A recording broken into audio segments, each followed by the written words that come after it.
Picture this. September 4th, 1607, Rathmullen Harbor in County Donegal. Hugh O'Neill, the great Earl of Tyrone, who'd fought England to a standstill for 9 years, stood on a ship's deck watching Ireland disappear into the mist.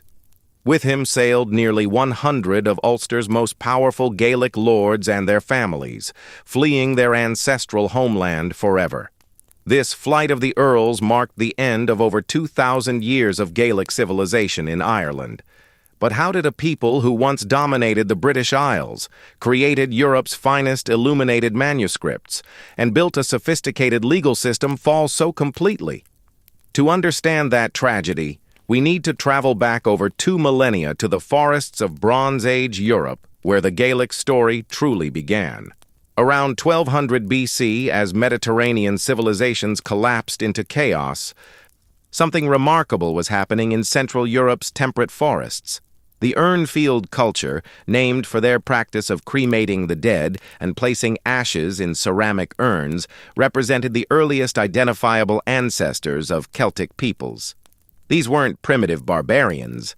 Archaeological excavations from the upper Danube to the Rhine reveal sophisticated settlements with advanced bronze work, extensive trade networks reaching the Baltic for amber and Mediterranean for luxury goods, and social hierarchies reflected in burial goods quality.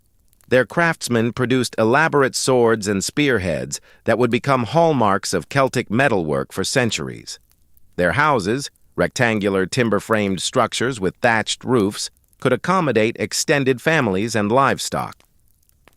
Evidence from sites like Wasserburg-Buchau in southern Germany reveals communities of considerable complexity with specialized craftsmen and trade networks spanning vast distances. Climate change set these people in motion around 1000 BC. Temperatures dropped, precipitation patterns shifted dramatically, and previously fertile regions became waterlogged and unsuitable for agriculture. Tree ring data and bog core analysis reveal the scale of environmental disruption. Population pressure combined with environmental challenges created conditions for great migrations, reshaping Western Europe's ethnic landscape. The movement westward unfolded over centuries in successive waves, each carrying variations of evolving Proto-Celtic culture toward the Atlantic periphery. Families packed their belongings, drove their cattle before them, and moved west seeking lands where crops would grow and herds could thrive. This wasn't a sudden invasion, but a gradual infiltration, a slow tide of humanity flowing toward the setting sun. The Hallstatt culture emerging around 800 BC represents the crucial phase in this development. Named after an Austrian site revealing elaborate burial goods, these peoples demonstrated the characteristic Celtic combination of martial prowess and artistic excellence. Hallstatt warriors carried long iron swords, a technological innovation giving them significant advantages over Bronze Age populations. The superior hardness and edge retention of iron weapons revolutionized warfare. Their shields, reconstructed from archaeological finds, were large and oval, made of wood and leather, with iron bosses. The warrior elite were buried with 4-wheeled wagons, indicating both their mobility and their status within increasingly stratified societies. Remarkably, high-ranking women received equally elaborate burials: gold jewelry, amber beads, fine pottery, imported wine amphorae, suggesting Celtic society maintained more gender equality than many contemporary cultures. These weren't patriarchal societies where women were mere property. Celtic women could own land, initiate divorce, and sometimes even lead warriors into battle. Think about what this means. While most ancient civilizations treated women as chattels, Celtic culture recognized their political and economic agency.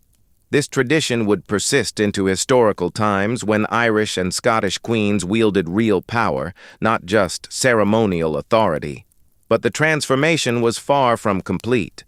By 600 BC, the Proto-Celtic language had evolved into distinct dialects as geographical separation drove linguistic divergence. The Goidelic branch, which would eventually encompass Irish, Scottish Gaelic, and Manx, began separating from continental Celtic languages during this period. The key phonological change distinguishing Gaelic was retention of the original Indo-European KW sound, which became P in Brythonic languages like Welsh and Breton. This difference is clearly visible in cognate words. Gaelic seat hair, for, corresponds to Brythonic pedwar, both deriving from the same Proto-Celtic root meaning for. Similarly, Gaelic mac, sun, contrasts with Brythonic map or mab. These linguistic shifts weren't random, but reflected centuries of geographical isolation and cultural development in different regions.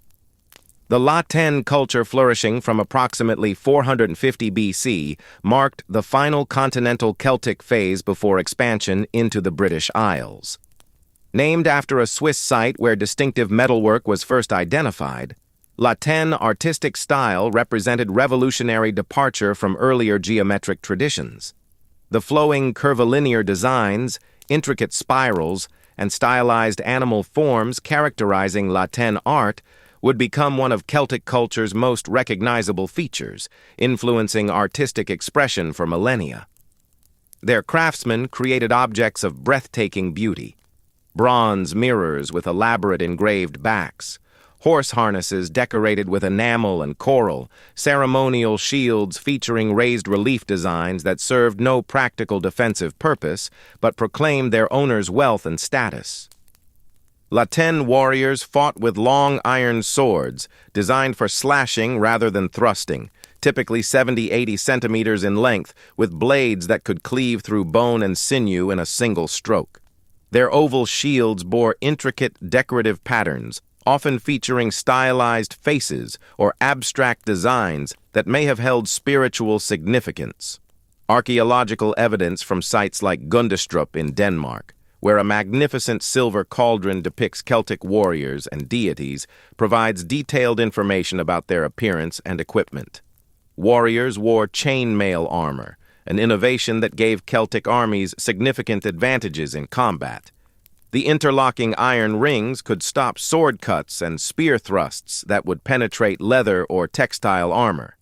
Their helmets, often adorned with horns, wings, or animal figures, served both protective and psychological purposes. Imagine facing a warrior whose helmet makes him appear 7 feet tall with stag antlers rising from his head. The expansion into Ireland, Scotland, and the Isle of Man occurred through multiple routes over several centuries. The earliest Celtic settlers likely arrived in Ireland around 500 BC, though some evidence suggests earlier contact. These migrants encountered existing populations whose ancestors had inhabited the island since the Mesolithic period, hunter-gatherers who'd lived on Ireland's coasts and rivers for thousands of years. The megalithic tomb builders responsible for monuments like Newgrange and Knowth had created sophisticated societies with their own religious traditions and technological capabilities. Newgrange, built around 3200 BC, demonstrates astronomical knowledge. Its entrance passage aligns with the winter solstice sunrise, flooding the inner chamber with golden light on the year's shortest day. The interaction between incoming Celtic peoples and indigenous populations was complex and varied by region. In some areas, archaeological evidence suggests peaceful assimilation with Celtic material culture, gradually replacing earlier traditions. The sudden appearance of Latin-style metalwork in Irish contexts suggests cultural adoption rather than violent displacement. In others, there are signs of conflict: burnt settlements, hastily abandoned villages, weapon deposits in unusual contexts. The process was neither uniform nor rapid. The transformation of Ireland into a recognizably Gaelic society took several centuries, probably extending from 500 BC to 100 BC or later. Early Celtic settlements in Ireland followed patterns established on the continent. Ring forts, circular enclosures surrounded by earthen banks and wooden palisades, became the dominant settlement type.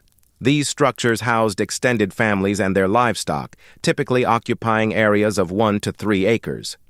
Thousands still dot the Irish landscape today, though most are heavily eroded and appear as mere grassy banks.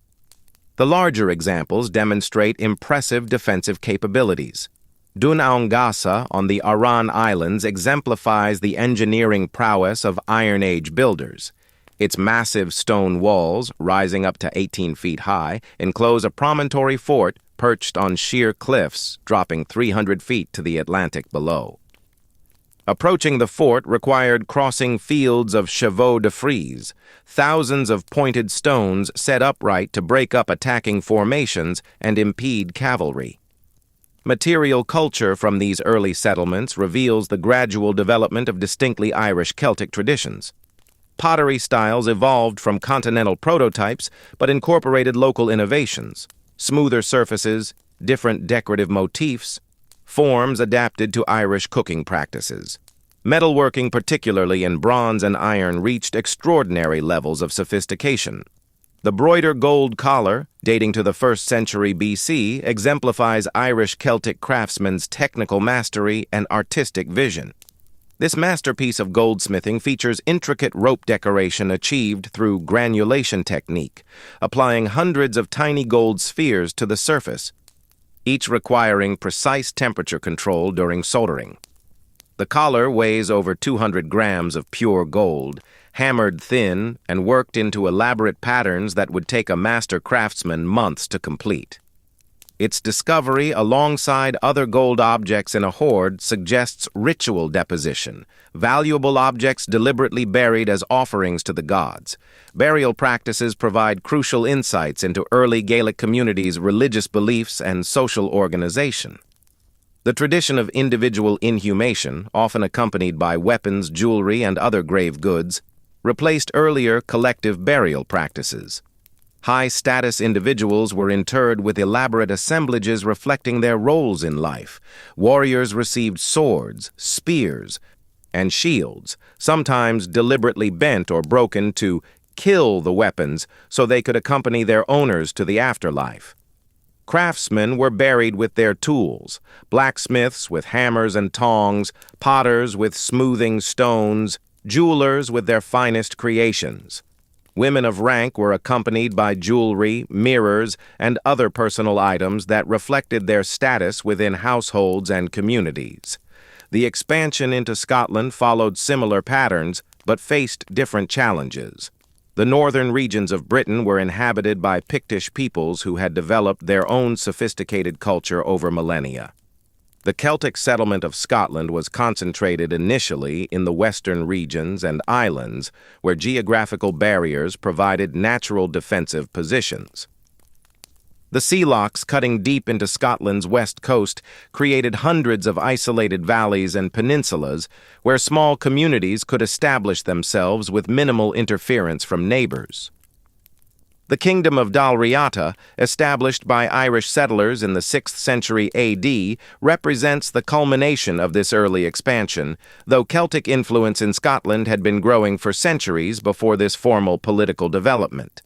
The Isle of Man, positioned strategically in the Irish Sea, became a crucial waypoint for Celtic expansion and cultural exchange. Its early Celtic inhabitants developed a distinct variant of Gaelic that would eventually become the Manx language. Archaeological evidence from sites like the Bride reveals settlements combining Irish and Scottish influences while maintaining unique characteristics.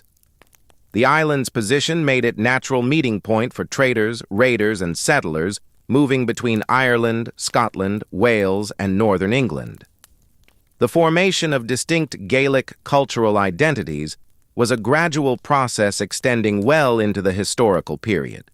These early Celtic settlers brought with them not just languages and technologies, but entire worldviews that would reshape the cultural landscape of the Western British Isles. Their religious practices centered on worship of numerous deities associated with natural features and human activities merged with and sometimes supplanted earlier traditions. Rivers had their goddesses, mountains their gods, springs their sacred spirits. The Boyne River was personified as the goddess Boan, the Shannon as Sionan. Every significant natural feature had its supernatural guardian or inhabitant. The Druids, the learned class of Celtic society, played crucial roles in maintaining cultural continuity during this period of expansion and settlement. These individuals served as judges, teachers, and religious leaders, preserving oral traditions that would eventually form the basis of medieval Irish and Scottish literature. Their training, which could last 20 years or more, ensured the transmission of laws, genealogies, and mythological traditions across generations. A young man entering druidical training might be middle-aged before completing his education, learning thousands of verses, hundreds of legal precedents, genealogies stretching back dozens of generations, astronomical observations, medical knowledge, and ritual procedures. The Druids used no books, believing the act of writing would weaken memory and diminish the sacred power of knowledge. Everything was preserved in human memory, transmitted orally from master to student across generations. Economic systems also underwent transformation as Celtic communities established themselves in new territories. Agriculture remained the foundation of society, but emphasis shifted toward cattle raising, which would become central to Gaelic culture. Cattle served not only as sources of food and materials, meat, milk, leather, bone for tools, but as measures of wealth and status. The importance of cattle in early Gaelic society cannot be overstated. A man's worth was measured in cattle. Legal texts from later periods indicate that fines, compensation payments, and tribute obligations were all calculated in cattle terms, with different grades of animals assigned specific values based on age, sex, and breeding potential. A cummal, the standard unit for large payments, equaled 3 milch cows. A sed equaled half a cummal. An entire complex economic system operated using cattle as currency. When a man married, he paid bride price in cattle. When someone was injured, compensation came in cattle. When nobles displayed their wealth, they did so by driving hundreds of cattle before them. Archaeological evidence from settlement sites reveals cattle's central importance in daily life. Ring forts typically included substantial enclosures for livestock, often larger than the human residential areas, with evidence of cattle stalls, milking areas, and facilities for processing dairy products. Analysis of animal bones from middens indicates cattle comprised between 60 and 80% of livestock maintained by most communities, with sheep, goats, and pigs playing secondary roles. The seasonal movement of herds to upland pastures during summer months, a practice called transhumance, is evidenced by remains of temporary shelters and enclosures in mountainous regions. Entire families would move with their herds to summer pastures, living in temporary dwellings called bothies while their cattle fattened on rich mountain grass. Trade networks connected these early Gaelic communities with the broader Celtic world and beyond. Archaeological finds include Roman coins, sometimes pierced for use as jewelry, Mediterranean pottery, Baltic amber, and exotic materials that must have traveled vast distances to reach Irish and Scottish settlements. This trade was facilitated by skilled seafarers who developed sophisticated knowledge of Atlantic navigation. The currach, a lightweight boat made of leather stretched over a wooden frame, could handle the challenging conditions of the Irish Sea and western Scottish waters. Larger vessels could carry substantial cargo across open ocean. Irish merchants traded hides, wool, hunting dogs. Irish wolfhounds were prized throughout the ancient world, and slaves captured in raids for wine, luxury goods, and precious metals. By the 4th century BC, Celtic communities established across Ireland, western Scotland, and the Isle of Man had developed into complex societies bearing little resemblance to their migrant ancestors. The transformation from scattered settlements of continental Celtic peoples into sophisticated Gaelic kingdoms represented one of European prehistory's most significant cultural developments. These societies had evolved intricate social hierarchies, religious systems, and economic networks that would define Gaelic civilization for the next millennium. The fundamental organizing principle of early Gaelic society was the tuath, a territorial and kinship-based political unit typically encompassing several hundred to a few thousand individuals. Each tuath controlled specific territory, usually defined by natural boundaries such as rivers, mountains, or forests. Archaeological evidence from ring fort distributions across Ireland suggests individual tuatha averaged between 150 and 300 square kilometers, though significant variation existed based on local geography and population density. In fertile lowlands, tuatha were smaller and more densely packed. In mountainous or boggy regions, they sprawled across larger territories to encompass sufficient productive land. The tuath represented more than mere administrative convenience.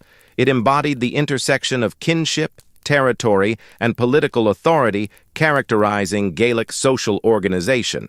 A person's identity was defined by their tuath. When asked who they were, they would give their name, their father's name, their fine, extended family, and their tuath.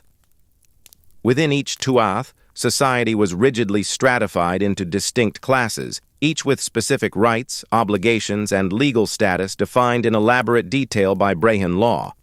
At the apex stood the Rí Tuaithe, the king of the tuath, whose authority derived from both hereditary right and the consent of the noble class. These kings were not absolute monarchs, but rather first among equals, bound by complex legal obligations and traditional constraints on their power. A king who violated sacred customs could be deposed.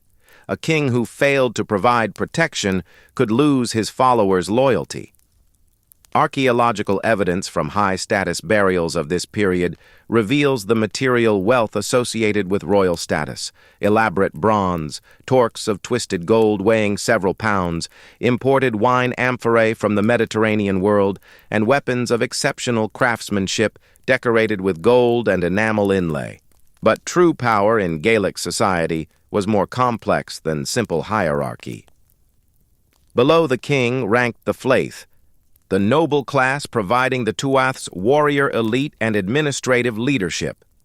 These individuals owned substantial herds of cattle. A wealthy noble might own 400 or more head, controlled extensive territories, and maintained armed retinues. The flaith were further subdivided into grades based on their wealth and proximity to royal lineage. An Ere for Gil, a lord of superior testimony, commanded greater legal weight than an Ere Deso, a lord of lower status.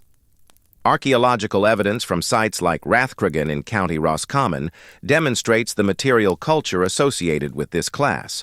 Large defensive enclosures, evidence of metalworking activities indicating patronage of skilled craftsmen, and burial assemblages including weapons, jewelry, and imported luxury goods.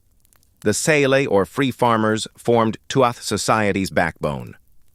These individuals owned land and cattle, participated in tuath assemblies where important decisions were made, and bore arms in times of war. Archaeological evidence from smaller ring forts across the Irish landscape reveals their material conditions: substantial houses capable of accommodating extended families, evidence of mixed farming activities including cultivation and animal husbandry, and modest but well-made personal possessions. The Sele were legally free, but bound to their social superiors through complex networks of obligation and clientship, regulating access to land, protection, and legal representation. A Sele might receive cattle from a noble in exchange for services, military support, labor on the lord's land, portions of his harvest. This created pyramid of obligation extending from the king down through nobles to common farmers. At the bottom of the social hierarchy were the Dair Chéile, or unfree farmers, and various categories of slaves. The unfree possessed limited legal rights and were bound to land they worked, though they were not chattel property in the classical sense. They could not leave their lord's land without permission, but neither could they be sold separately from it. Slaves, often captured in raids or born into bondage, had no legal status and could be bought, sold, or killed at their owner's discretion. Archaeological evidence for these lower social strata is necessarily limited, but analysis of smaller, less defensible settlements suggests significant variation in living conditions based on social status. Kinship provided the organizing framework within which these social hierarchies operated.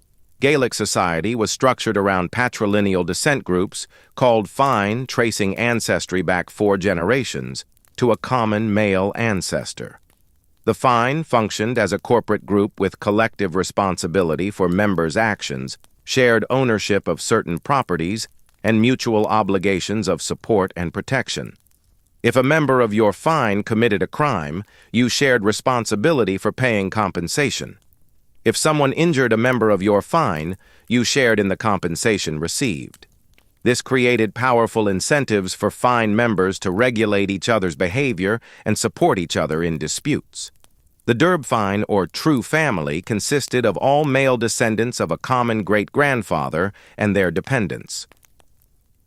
This group controlled inheritance rights, elected leaders, and made collective decisions about marriage alliances and territorial disputes. Archaeological evidence from cemetery sites suggests Derb fine groups maintained distinct burial areas, with elaborate grave goods reflecting collective wealth and status. When a man died, his property didn't pass automatically to his eldest son. Instead, the Derb fine collectively decided who among eligible males, sons, brothers, nephews, cousins, was best suited to inherit. This system prevented incompetent heirs from inheriting, but also created endless succession disputes. Marriage practices reinforced these kinship networks while creating alliances between different fine and tuatha. Elite marriages were carefully negotiated political arrangements involving substantial exchanges of cattle, land, and other wealth. Archaeological evidence from high-status female burials reveals the material culture associated with these alliances. Elaborate jewelry that may have served as dowry payments, imported goods demonstrating the bride's family's wealth and connections, and personal items reflecting her status within her new household. Women retained rights to their dowries and could initiate divorce under certain circumstances, another indication of Celtic society's relatively egalitarian gender relations compared to many ancient cultures. The warrior elite occupied a special position within the social framework, serving as the military arm of the tuath and primary, means through which young nobles could achieve fame and advancement. These individuals underwent extensive training in weapons use, mounted combat, and the complex codes of honor governing aristocratic behavior. Archaeological finds from warrior graves reveal their equipment and the status accorded to military service. Long iron swords designed for slashing attacks, measuring 70-90 centimeters in length, with blades that could cleave through flesh and bone. Circular shields with elaborate bronze or iron bosses, some decorated with coral or enamel inlay, featuring spiral patterns and stylized faces. Spears with leaf-shaped iron points, some over 2 meters long for thrusting from horseback or forming defensive lines. The quality of these weapons, often decorated with intricate latene artistic motifs, demonstrates the high status accorded to military service. A single sword might represent months of a smith's labor and cost the equivalent of several cows. Warrior bands known as fianna operated semi-independently from tuath structures, raiding neighboring territories and serving as mercenaries in conflicts between rival kings. These groups consisted primarily of young unmarried men from noble families who hadn't yet inherited land or established their own households. The fianna followed their own codes of conduct and lived outside normal social constraints, hunting in wilderness during summer months, seeking hospitality from tuath communities during winter. They lived rough, sleeping outdoors or in temporary shelters, subsisting on game they hunted and whatever hospitality they could obtain or extort. Archaeological evidence for fianna activities includes weapon caches hidden in remote locations, perhaps emergency supplies or loot awaiting retrieval, and remains of temporary camps in upland areas. Religious practices in Iron Age Gaelic society centered on worship of numerous deities associated with specific natural features, human activities, and tribal identities. The Gaelic pantheon included gods and goddesses who controlled warfare, fertility, craftsmanship, and boundaries between human and supernatural worlds. Lug, the many-skilled god, patron of craftsmen and warriors.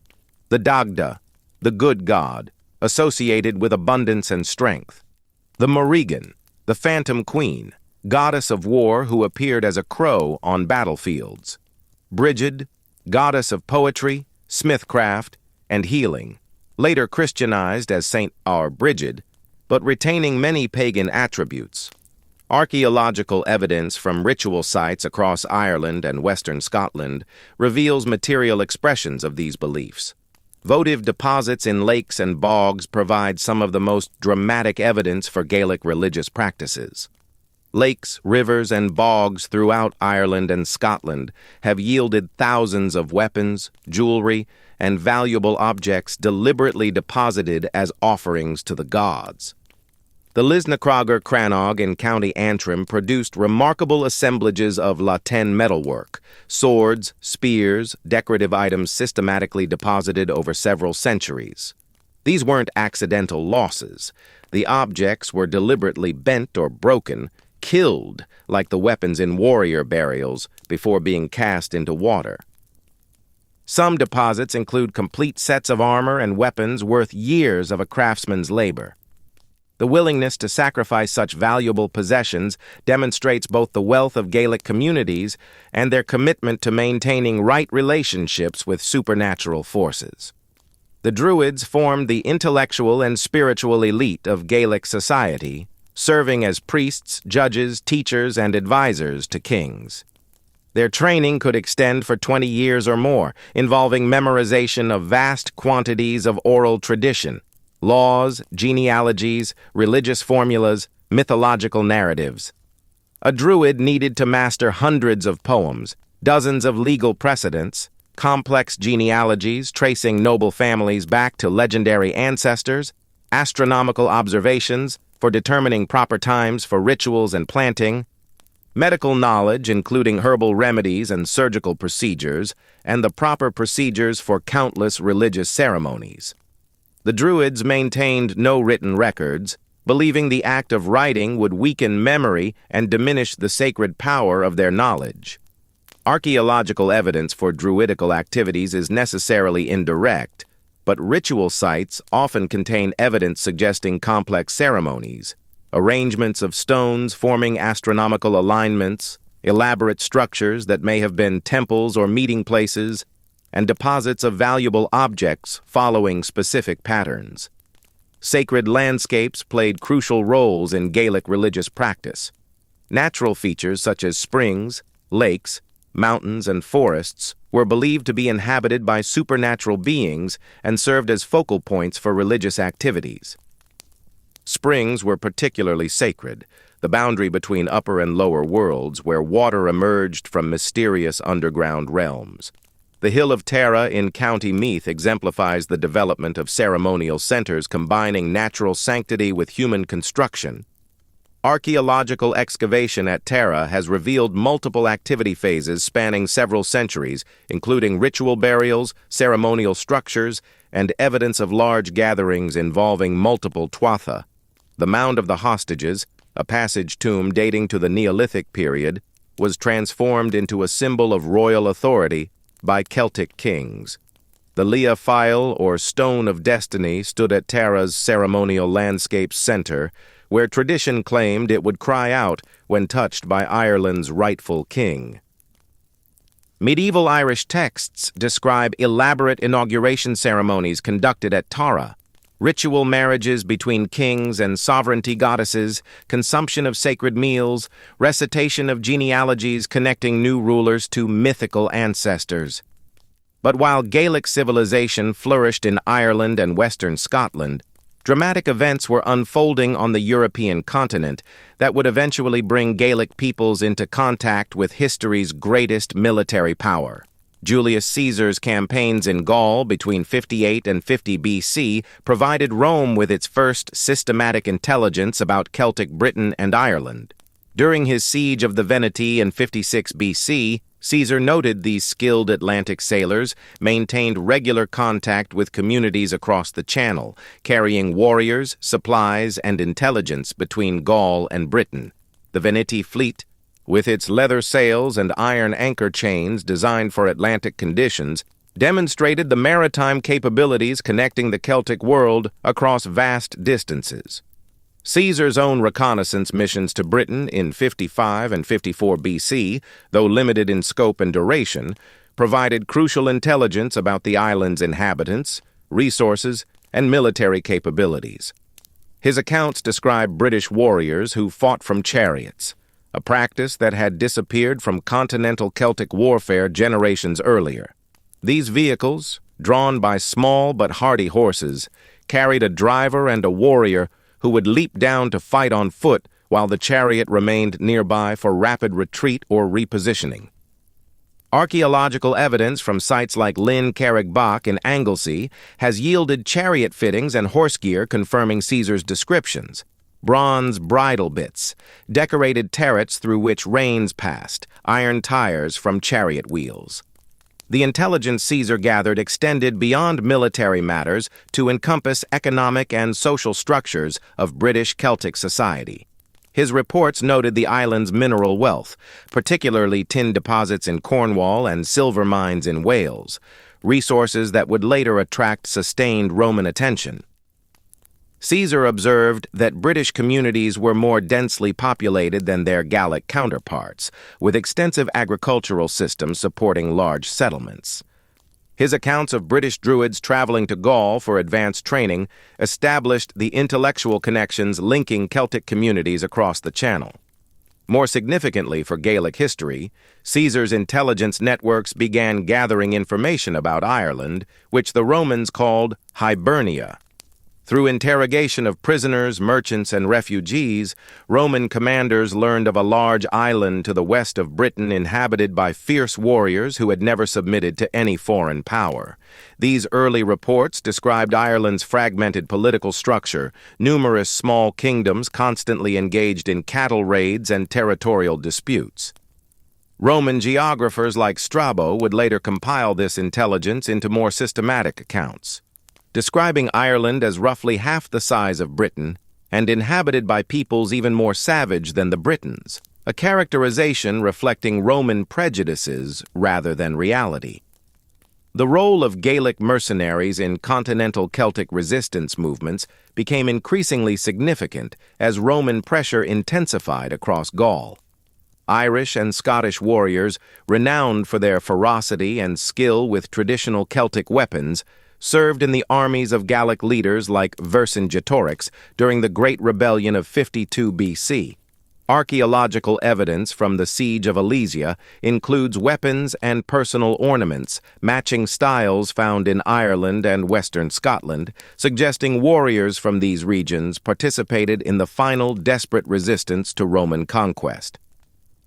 These mercenary relationships operated through established networks of kinship and alliance connecting Gaelic communities with their continental cousins.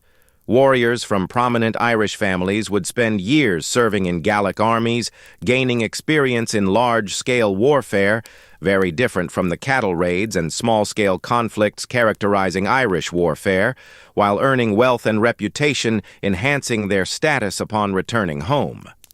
The practice created a flow of military intelligence, tactical innovations, and strategic awareness, keeping Gaelic leaders informed about Roman capabilities and intentions long before direct contact occurred. Irish warriors returning from Gaul brought back not just gold and silver but knowledge: how Romans organized their legions, how they conducted sieges, how their discipline and engineering overcame apparently superior Celtic warrior prowess. The defeat of continental Celtic resistance had profound implications for Gaelic societies. Thousands of refugees fled across the Channel to Britain and Ireland, bringing detailed knowledge of Roman military tactics, administrative systems, and cultural practices. These refugees included not only warriors and their families, but also craftsmen, druids, and merchants whose skills and knowledge enriched their host communities.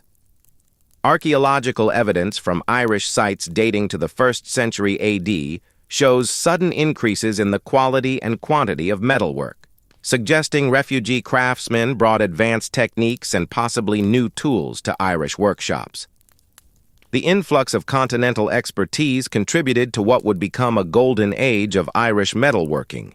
The Roman conquest of Britain, beginning with Claudius's invasion in 43 AD, brought Roman power to the borders of Gaelic territory. The subjugation of southern and central Britain proceeded systematically, with Roman legions establishing fortified positions and administrative centers that gradually extended Roman control northward.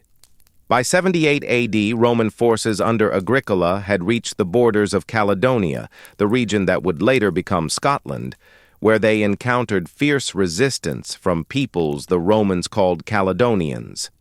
The Caledonians represented a confederation of tribes inhabiting the Scottish Highlands, peoples whose culture and language were closely related to Gaelic communities of Ireland and western Scotland. Archaeological evidence from sites like Burnswark reveals the sophistication of Caledonian defensive systems. Massive hill forts protected by multiple ramparts and caltrop fields of pointed stones designed to break up cavalry charges. These fortifications required enormous labor investments and demonstrated the ability of Caledonian leaders to coordinate large-scale construction projects across tribal boundaries. Agricola's campaigns against the Caledonians between 79 and 84 AD represented Rome's most serious attempt to extend its authority over Gaelic-speaking peoples. The Roman governor employed the systematic approach that had proven successful in southern Britain, establishing forward bases, cutting off enemy supply lines, forcing decisive battles where Roman discipline and equipment advantages could be brought to bear. Archaeological excavation at Roman marching camps across Scotland traces the roots of Agricola's advances, revealing the methodical nature of Roman military operations. The legions moved in stages, building fortified camps each night, rectangular enclosures surrounded by earthwork ramparts and ditches that could be constructed in a few hours by experienced troops. The climactic engagement occurred at Mons Graupius in 83 or 84 AD, where Agricola's forces met a Caledonian army led by a chieftain named Calgacus. Tacitus, Agricola's son-in-law and biographer, provides the only detailed account of this battle. The Caledonian army, estimated at 30,000 warriors, occupied hillside slopes, probably somewhere in the Grampian range, though the exact location remains debated. Their battle line extended across the hillside with chariots and cavalry on the flanks and masses of foot warriors in the center. The Caledonian warriors wore minimal armor, relying on large oval shields and long slashing swords for protection and offense. Many carried small round shields called targes and fought with spears designed for both thrusting and throwing. Their appearance was calculated to intimidate. Warriors painted their bodies with blue woad, wore their hair long and often lime-washed to create spiky crests, and adorned themselves with gold torques and arm rings, proclaiming their status and achievements. The sound of their war horns, long bronze instruments called carnixes, producing haunting wails, filled the air as they prepared for battle. Agricola deployed his forces with characteristic Roman precision. Auxiliary troops, many of them Britons recently incorporated into the Roman army, formed the front line, while the legions remained in reserve. Roman artillery engines called ballistae were positioned to sweep the Caledonian flanks, and cavalry units prepared to exploit any breakthrough. The battle began with exchanges of missiles, javelins, arrows, sling stones, before developing into close combat as the lines collided. The turning point came when Roman cavalry, having worked around the Caledonian flanks, attacked the enemy rear. The Caledonian battle line, already under pressure from the disciplined advance of Roman auxiliaries, began to fragment as warriors found themselves surrounded. Tacitus claims 10,000 Caledonians died in the battle, while Roman losses numbered only 360 men. While these figures likely reflect Roman propaganda, Victors always inflate enemy casualties while minimizing their own. Archaeological evidence from the period suggests Mons Graupius was indeed a devastating defeat for Caledonian resistance. But here's what's remarkable. Despite this victory, Agricola's conquest proved temporary. Political changes in Rome led to Agricola's recall, and the legions were gradually withdrawn to deal with threats elsewhere in the empire. The Caledonians, though bloodied, had not been permanently subdued. Within a generation, they had rebuilt their military capabilities and resumed raiding Roman territories in southern Scotland. The pattern of Roman advance followed by withdrawal would characterize the relationship between Rome and the northern peoples for the next 3 centuries, a pattern suggesting the Gaelic-speaking peoples possessed something that made them uniquely difficult to conquer permanently. The construction of Hadrian's Wall between 122 and 128 AD marked Rome's acknowledgement that Caledonian conquest was neither feasible nor cost-effective. This massive fortification, stretching 73 miles from Wall's End on the River Tyne to Bowness on Solway Firth, represented one of the most ambitious engineering projects in Roman history. The wall itself stood approximately 15 feet high and was topped with a parapet and walkway that brought its total height to nearly 20 feet. 16 major forts along its length housed garrison troops, perhaps 10,000 soldiers in total, while smaller mile castles positioned every Roman mile and turrets between them provided observation points and sally ports for patrols. The wall's construction required enormous resources, an estimated 15,000 tons of stone, hundreds of thousands of tons of earth for foundations and ramparts, and years of labor by legionary engineers and auxiliary troops.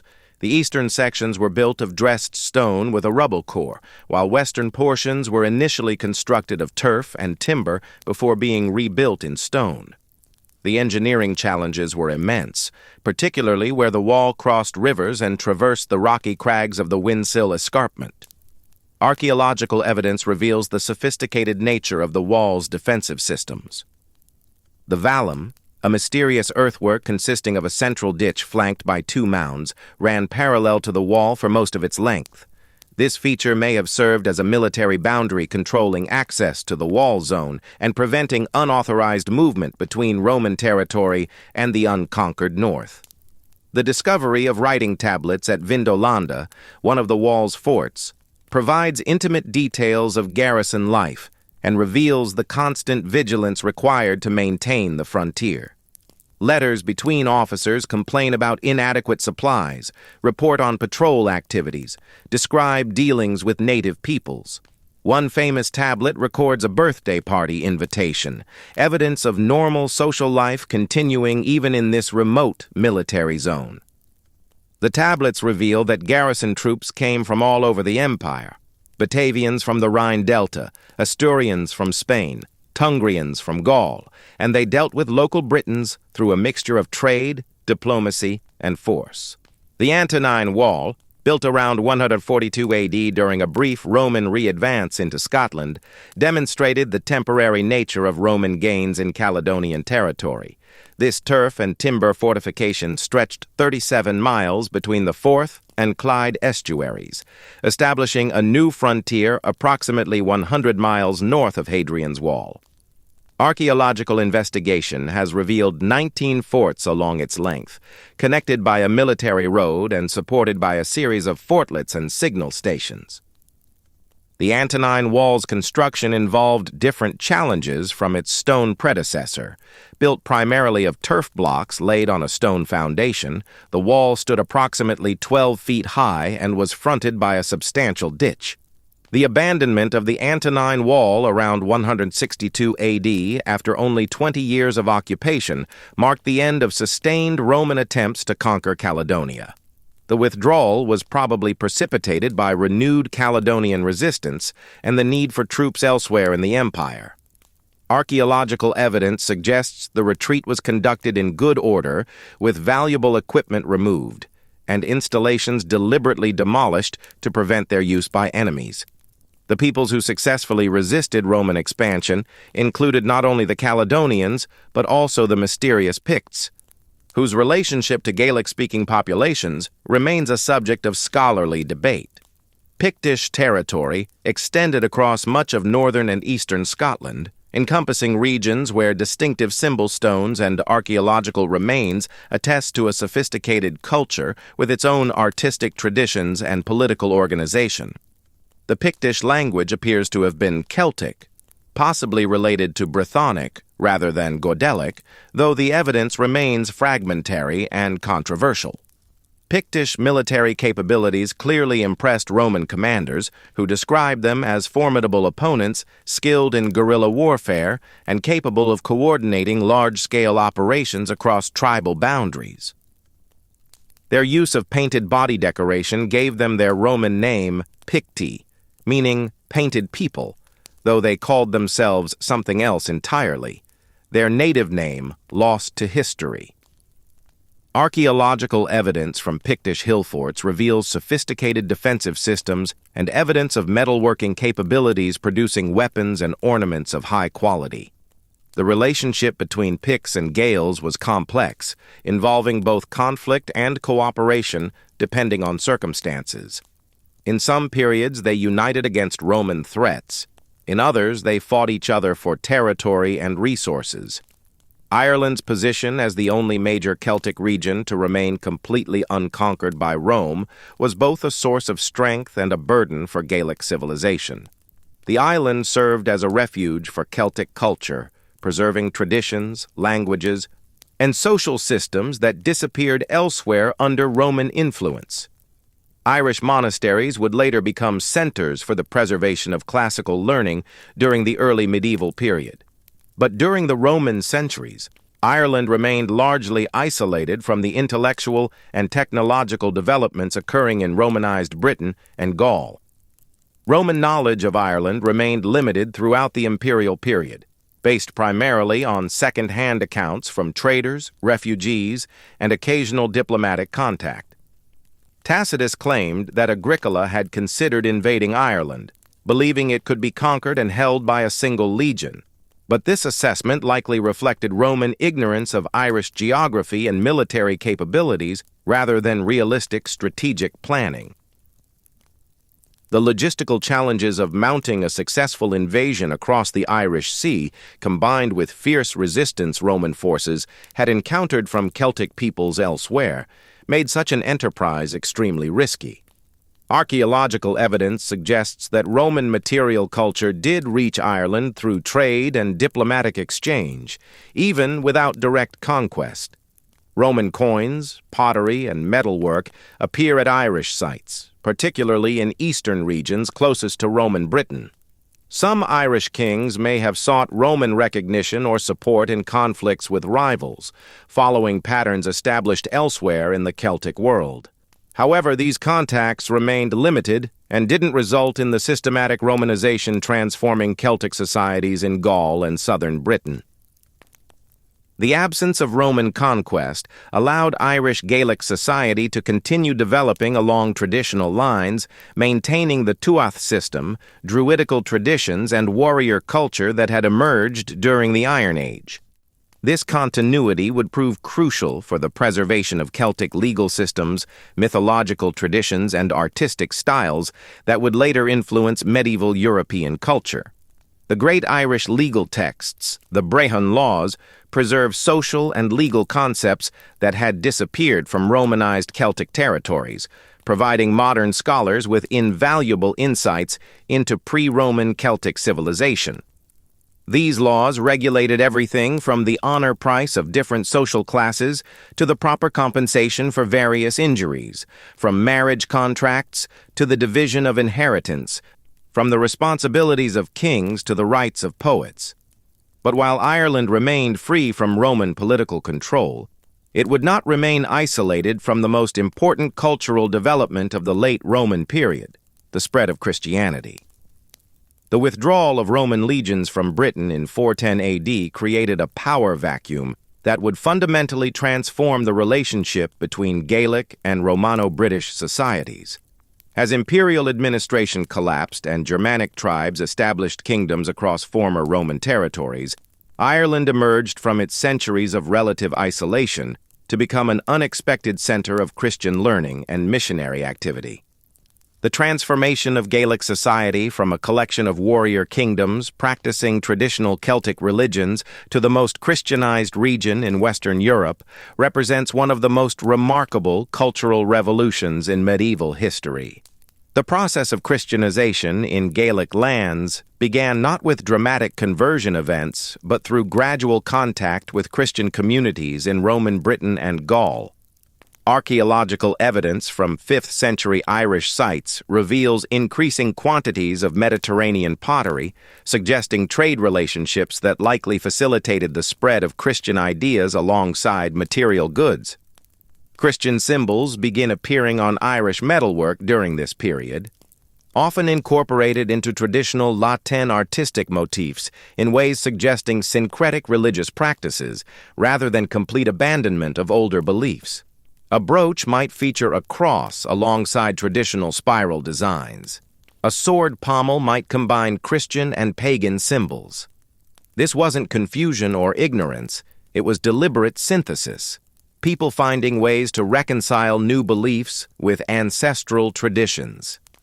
The arrival of Patricius, known to history as Saint Patrick, around 432 AD marked a crucial acceleration in the Christianization process.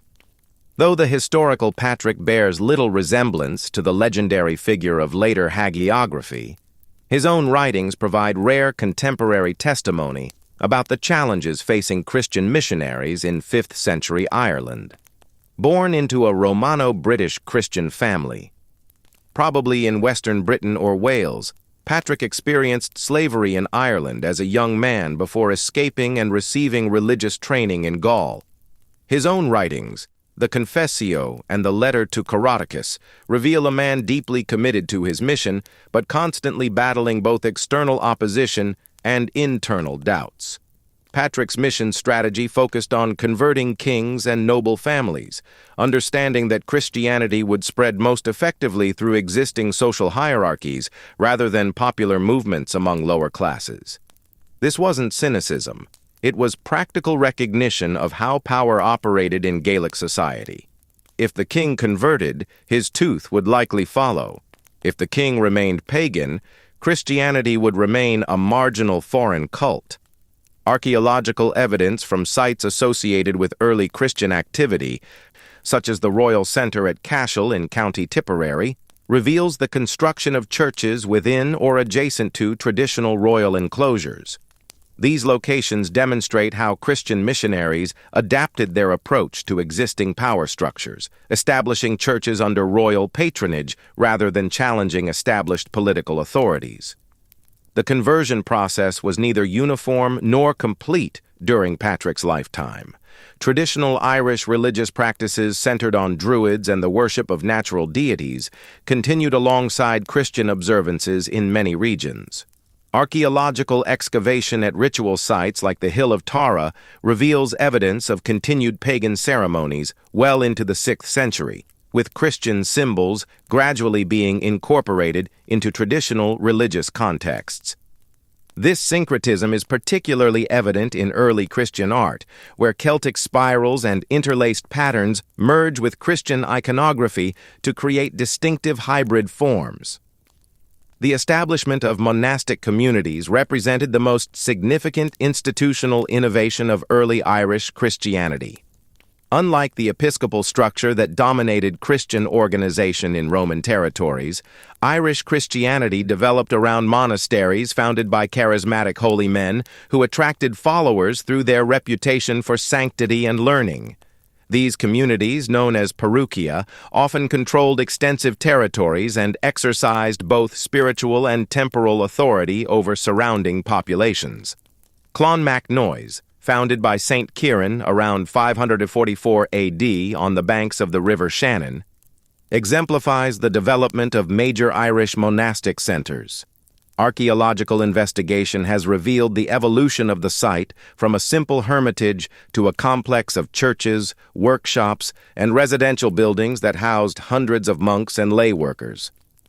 The monastery's strategic location at the intersection of major river and land routes made it a natural center for trade and communication.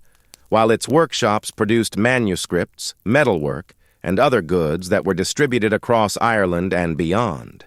The monastic rule that governed these communities adapted Mediterranean traditions to Irish conditions and cultural expectations. The Rule of Columbanus, written in the late 6th century, reveals the austere discipline expected of Irish monks: minimal food and sleep, constant prayer and manual labor, complete obedience to abbatial authority. However, Irish monasticism also incorporated elements of traditional Gaelic culture, including the importance of kinship networks in monastic recruitment and the role of learned classes in preserving cultural traditions. A monastery wasn't just a religious institution, it was often controlled by a particular family, with abbots chosen from specific kinship groups generation after generation. St. Columba's foundation of Iona around 563 AD established the most influential center of Gaelic Christianity in Scotland. Born into the powerful Uí Néill dynasty of Donegal, Columba brought both royal connections and extensive learning to his Scottish mission. Iona's location in the Inner Hebrides positioned it perfectly to serve as a bridge between Irish and Pictish territories, facilitating the gradual conversion of Pictish kingdoms to Christianity while maintaining connections with Irish monastic networks. The monastery on Iona developed into a major center of manuscript production, metalworking, and stone carving. Archaeological excavation has revealed evidence of sophisticated workshops where monks produced illuminated manuscripts, carved stone crosses, and created metalwork of exceptional quality. The scriptorium became renowned throughout Western Europe for the beauty and accuracy of its biblical texts, with manuscripts from Iona reaching monasteries in Ireland, England, and continental Europe. Think about what this means. While most of Europe descended into chaos following Rome's collapse, Gaelic monks on remote islands were preserving the classical heritage of Western civilization. The golden age of Irish monasticism reached its zenith during the 7th and 8th centuries, when Irish monasteries became the most important centers of learning in Western Europe. The collapse of classical education in former Roman territories, combined with the isolation of Byzantine scholarship, created conditions where Irish monasteries preserved and transmitted much of the intellectual heritage of the ancient world. The library at Clonmacnoise contained not only Christian texts, but also classical works of philosophy, history, and literature that had been lost elsewhere in Western Europe. Irish monks developed distinctive approaches to manuscript production that combined traditional Celtic artistic motifs with Christian iconography to create some of the most beautiful books ever produced. The Book of Durrow, created around 675 AD, demonstrates the sophisticated artistic techniques developed in Irish scriptoria. Its pages combine intricate geometric patterns derived from traditional metalwork designs with stylized animal forms and elaborate initial letters that transform text into visual art. The vellum pages were prepared using techniques that produced writing surfaces of exceptional quality, while the inks were created from local materials using formulas that preserved their colors for over a millennium. The Book of Kells, produced at Iona in the late 8th century, represents the pinnacle of Irish manuscript art. Each page demonstrates the extraordinary skill of Irish scribes and illuminators who created complex geometric patterns, stylized human and animal figures, and elaborate decorative borders that transformed the biblical text into a work of supreme artistic achievement. The technical challenges involved in creating such work were immense. The preparation of hundreds of vellum pages from carefully selected calf skins, the creation of permanent inks from minerals and organic materials, and the coordination of multiple scribes and artists working over several years. A single page might contain work by several different hands, one drawing the initial outline, another adding colors, a third working on decorative borders, a fourth adding gold leaf details. The development of distinctive Irish script forms facilitated the production and distribution of texts throughout the Gaelic world. Irish scribes developed several distinctive hands, including the formal majuscule used for biblical texts and the more cursive minuscule employed for everyday documents. These scripts were specifically adapted to the Irish language, incorporating special characters for sounds that did not exist in Latin. The spread of Irish script forms to continental European monasteries established Irish influence over manuscript production across much of medieval Europe. Irish monastic schools attracted students from across Western Europe, earning Ireland the designation Island of Saints and Scholars.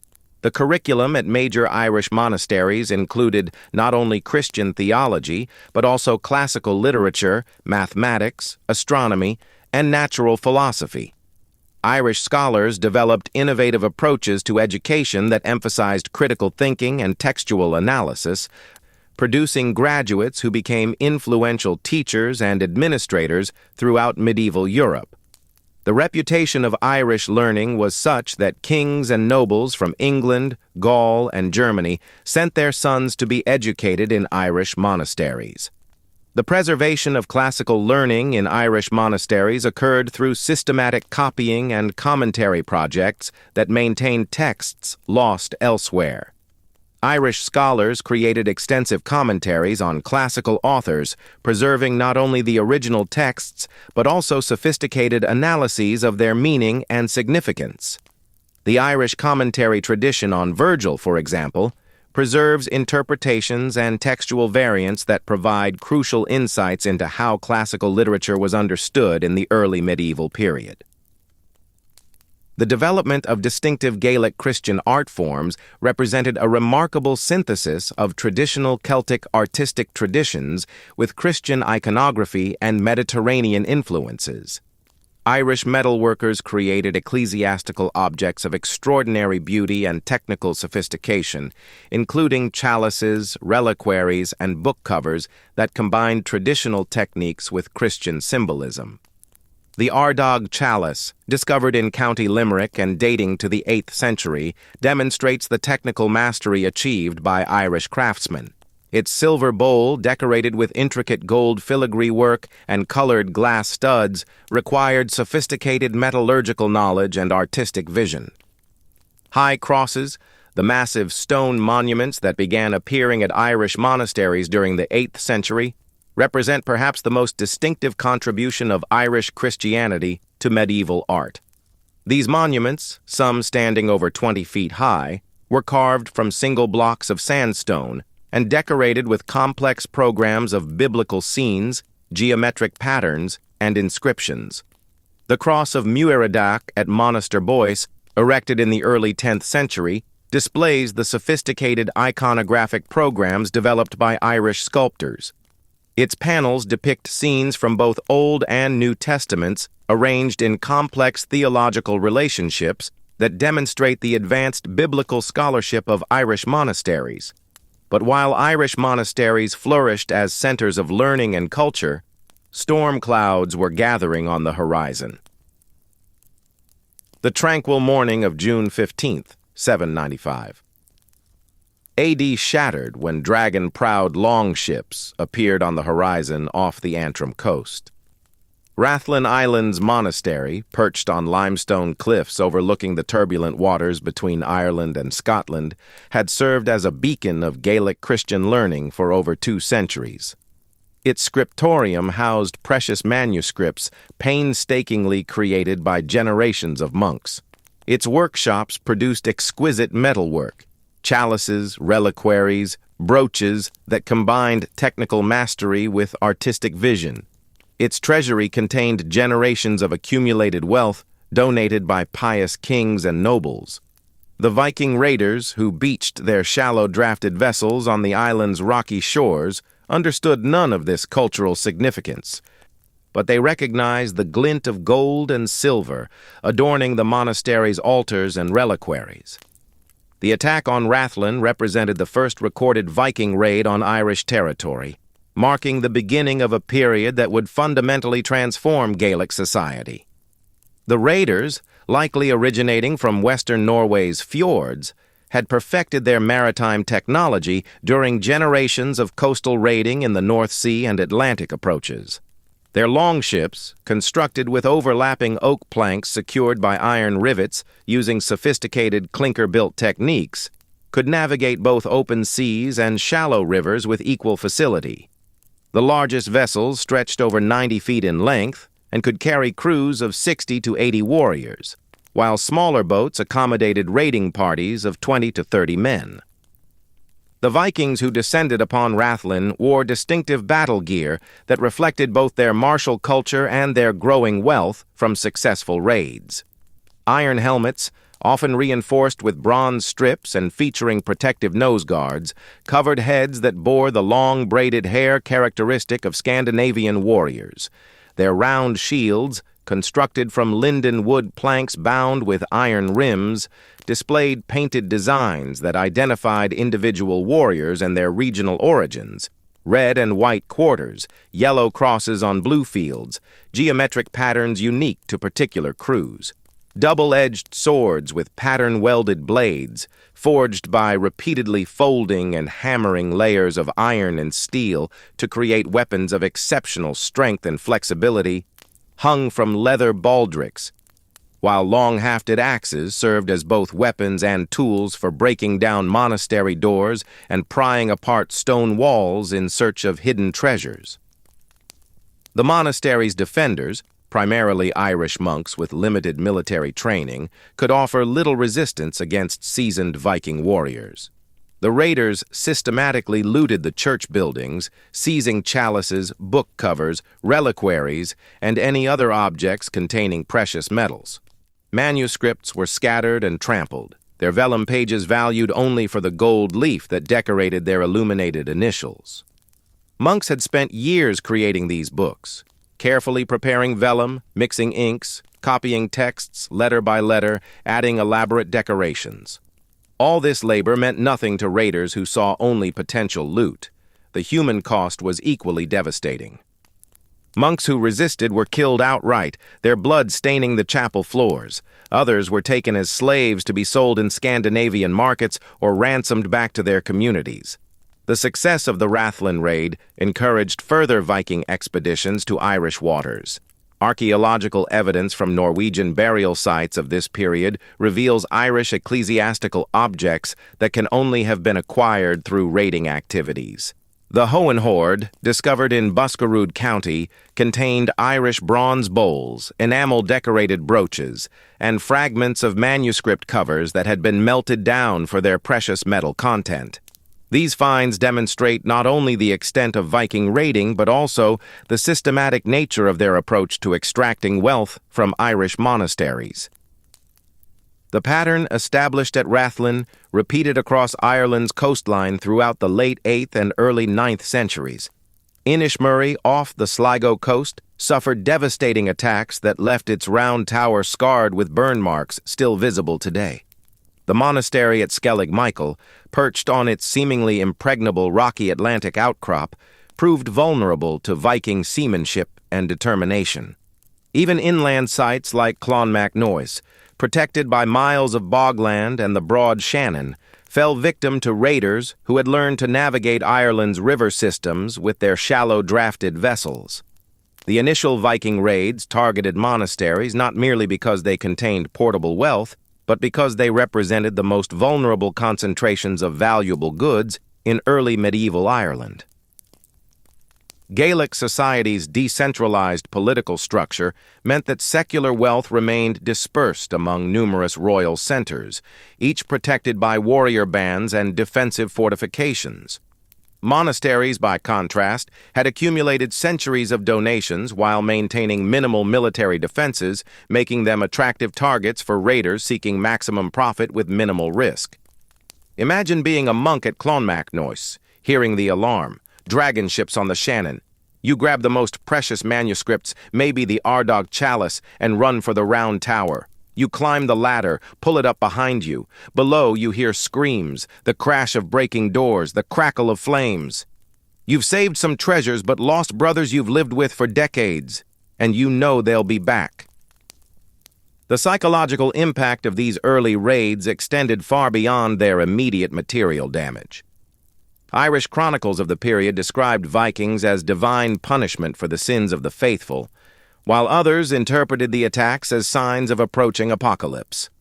The Annals of Ulster record that after the raid on Rathlin, the heathens came to Ireland for the first time, establishing a narrative framework that would influence Irish perceptions of Viking activities for generations. This religious interpretation of Viking raids as supernatural punishment encouraged some Irish communities to view resistance as futile, potentially facilitating subsequent attacks. However, the initial shock of Viking raids gradually gave way to more pragmatic responses as Gaelic communities adapted to the new threat. Irish kings began fortifying monasteries within their territories, constructing the distinctive round towers that still dominate the Irish landscape today. These structures, rising up to 120 feet in height, with their entrances positioned well above ground level, served as both watchtowers and refuges during attacks. The tower at Glendalough, built in response to repeated Viking raids, exemplifies the architectural solutions developed by Irish communities.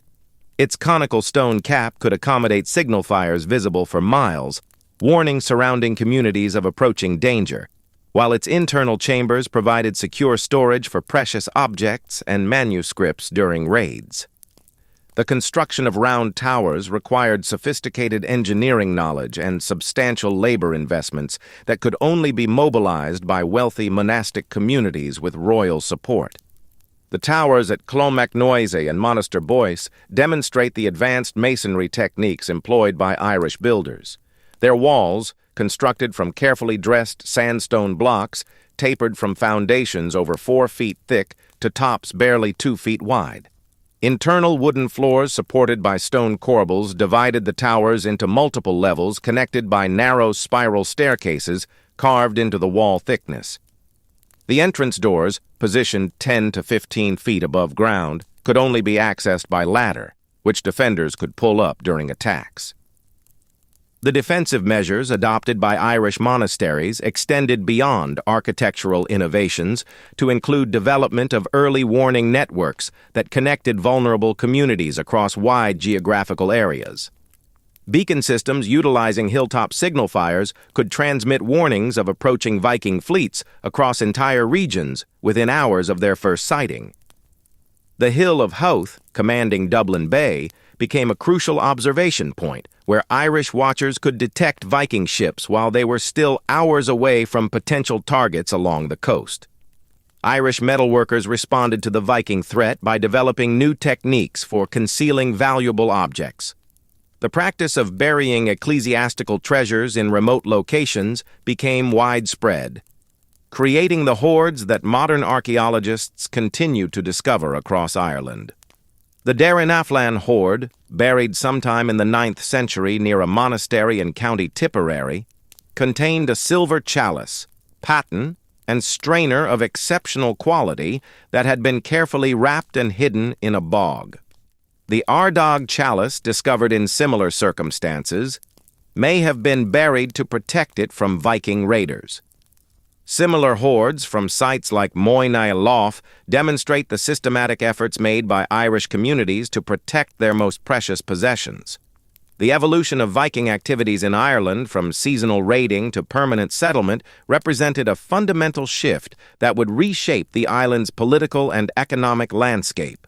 The establishment of the first Viking winter camps, known as Long Forts, marked the transition from hit-and-run attacks to sustained occupation of Irish territory. These fortified bases, constructed at strategic locations along major rivers and harbors, provided secure anchorages for Viking fleets while serving as centers for more extensive raiding operations.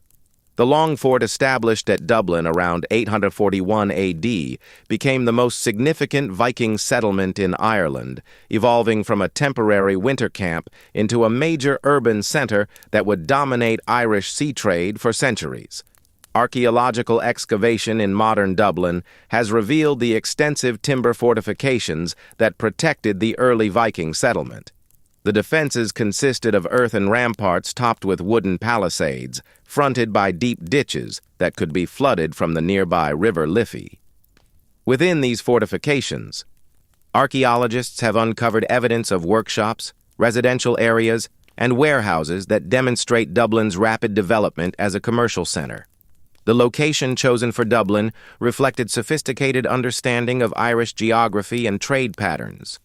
Positioned at the mouth of the Liffey, where it provided access to the rich agricultural lands of the Eastern Midlands, Dublin also commanded the narrow sea passage between Ireland and Wales. Viking ships based at Dublin could intercept merchant vessels traveling between Irish ports and continental markets, while also launching raids against targets throughout the Irish Sea region. The settlement's position on a ford across the Liffey, marked by the Irish name Baal Athacliath, town of the hurdled ford, had been recognized as strategically important long before Vikings arrived. The establishment of Viking settlements at Cork and Waterford followed similar patterns, with raiders selecting locations combining defensive advantages with commercial opportunities. Cork's position at the head of a long sea inlet provided protection from Atlantic storms while offering access to the fertile valleys of Munster. Waterford's location near the confluence of three rivers made it a natural center for trade with the Irish interior. Archaeological evidence from these Viking settlements reveals extensive metalworking, leather production, and other crafts supplying both local needs and export markets. Dublin's workshops produced goods specifically designed for Irish markets, including jewelry combining Scandinavian techniques with Celtic artistic motifs. This cultural synthesis reflected the complex relationships developing between Viking settlers and Irish populations, as initial hostility gave way to more nuanced interactions. The transformation of the Scottish Hebrides into a major center of Viking settlement occurred through different processes than those observed in Ireland. The island's scattered populations and limited political organization made systematic resistance difficult, while their strategic position along Atlantic shipping routes made them attractive to Viking navigators. Archaeological evidence from sites like Udal on North Uist reveals the gradual replacement of Gaelic material culture with Scandinavian artifacts, suggesting either population replacement or rapid cultural assimilation. The Viking settlement of the Hebrides created a distinctive Norse Gaelic culture that would dominate the western Scottish islands for centuries. This hybrid society combined Scandinavian maritime traditions with Gaelic social structures, creating communities equally comfortable raiding Irish monasteries and negotiating with Scottish kings. The archaeological record from sites like Jarlshof in Shetland demonstrates the evolution of this culture through successive phases of occupation. Early levels contain purely Scandinavian artifacts, oval brooches, combs, weapons typical of Norwegian settlements. Later phases show increasing evidence of cultural mixing, with Gaelic-style metalwork appearing alongside Scandinavian pottery and tools. The development of distinctive Norse Gaelic artistic styles reflected the complex cultural negotiations occurring in Viking settlements across the Irish Sea region. Metalworkers in Dublin and the Hebrides created jewelry combining traditional Scandinavian animal motifs with Celtic interlace patterns, producing objects that appealed to both cultural traditions. The Kilmainham brooch, discovered in Dublin and dating to the 9th century, exemplifies this synthesis. Its silver surface bears intricate animal designs executed in the Scandinavian bore style, while its overall form and construction techniques derive from Irish tradition. The emergence of powerful Irish kings capable of organizing effective resistance to Viking expansion marked a crucial turning point in the relationship between Gaelic and Scandinavian populations. The rise of Brian Boru, who would eventually become High King of Ireland, demonstrated the potential for Irish military adaptation to meet the Viking challenge. Brian's early career, spent fighting Viking raiders in his native Munster, provided him with intimate knowledge of Scandinavian tactics and weaknesses that would prove crucial in his later campaigns. Brian's military innovations reflected careful study of Viking warfare, combined with creative adaptation of traditional Irish tactics.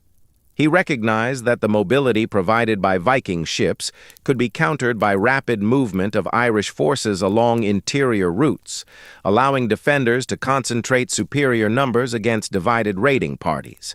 His forces developed new techniques for attacking Viking settlements, including the use of fire ships to destroy anchored fleets and coordinated land-sea assaults that prevented Viking forces from retreating to their vessels. The political consolidation that Brian achieved in Munster during the late 10th century demonstrated the potential for Irish adaptation to Viking challenges. By uniting previously fractious kingdoms under his authority, Brian created military resources capable of matching Viking forces in sustained campaigns. His control over the Shannon estuary allowed him to regulate Viking access to Ireland's interior, while his alliance with the Church provided both moral authority and access to the wealth needed to maintain professional military forces. But the most dramatic confrontation between Irish and Viking power was yet to come. The Battle of Clontarf on April 23, 1014, represented the culmination of complex political relationships rather than simple conflict between Irish and Viking forces. Brian Boru's army included Viking allies from Limerick and other settlements, while his opponents included Irish kingdoms that had allied with Dublin's Scandinavian rulers. The battle lines reflected political calculations about power and territory rather than ethnic or cultural divisions. This wasn't Celts versus Vikings. It was one coalition of Irish and Viking forces fighting another coalition of Irish and Viking forces, all seeking to determine who would dominate Ireland. The armies that assembled at Clontarf represented the military evolution that had occurred during 2 centuries of Viking-Irish interaction. Brian's forces included traditional Irish warriors fighting with spears and shields, but also cavalry units equipped with Scandinavian-style weapons and armor. The Dublin Vikings deployed in their characteristic wedge formations, but their ranks included Irish allies familiar with local terrain and tactics. Both sides employed mixed forces of infantry and cavalry, with archers providing supporting fire during the initial engagement phases. The battle itself unfolded across the coastal plain north of Dublin, with both armies deploying in complex formations that reflected sophisticated military thinking of the early 11th century. Brian's forces held the advantage of numbers, but the Dublin coalition occupied stronger defensive positions closer to their naval support. The fighting began at dawn and continued throughout the day, with neither side able to achieve decisive advantage until late afternoon when the tide began turning, literally and figuratively, against the Dublin forces. Brian Boru's death during the battle's final phases created a political vacuum that would reshape Irish politics for generations. Despite their tactical victory, Brian's forces lacked the leadership necessary to consolidate gains, while Dublin Vikings, though defeated, retained control of their urban stronghold and its commercial networks. The battle's outcome demonstrated both the potential and limitations of Irish resistance to Viking settlement, establishing patterns of coexistence that would characterize Irish-Scandinavian relationships for the remainder of the medieval period. The political fragmentation characterizing Ireland following Brian Boru's death created opportunities for ambitious dynasties to expand territorial control and assert claims to the ancient title of Ard Rí, High King of Ireland.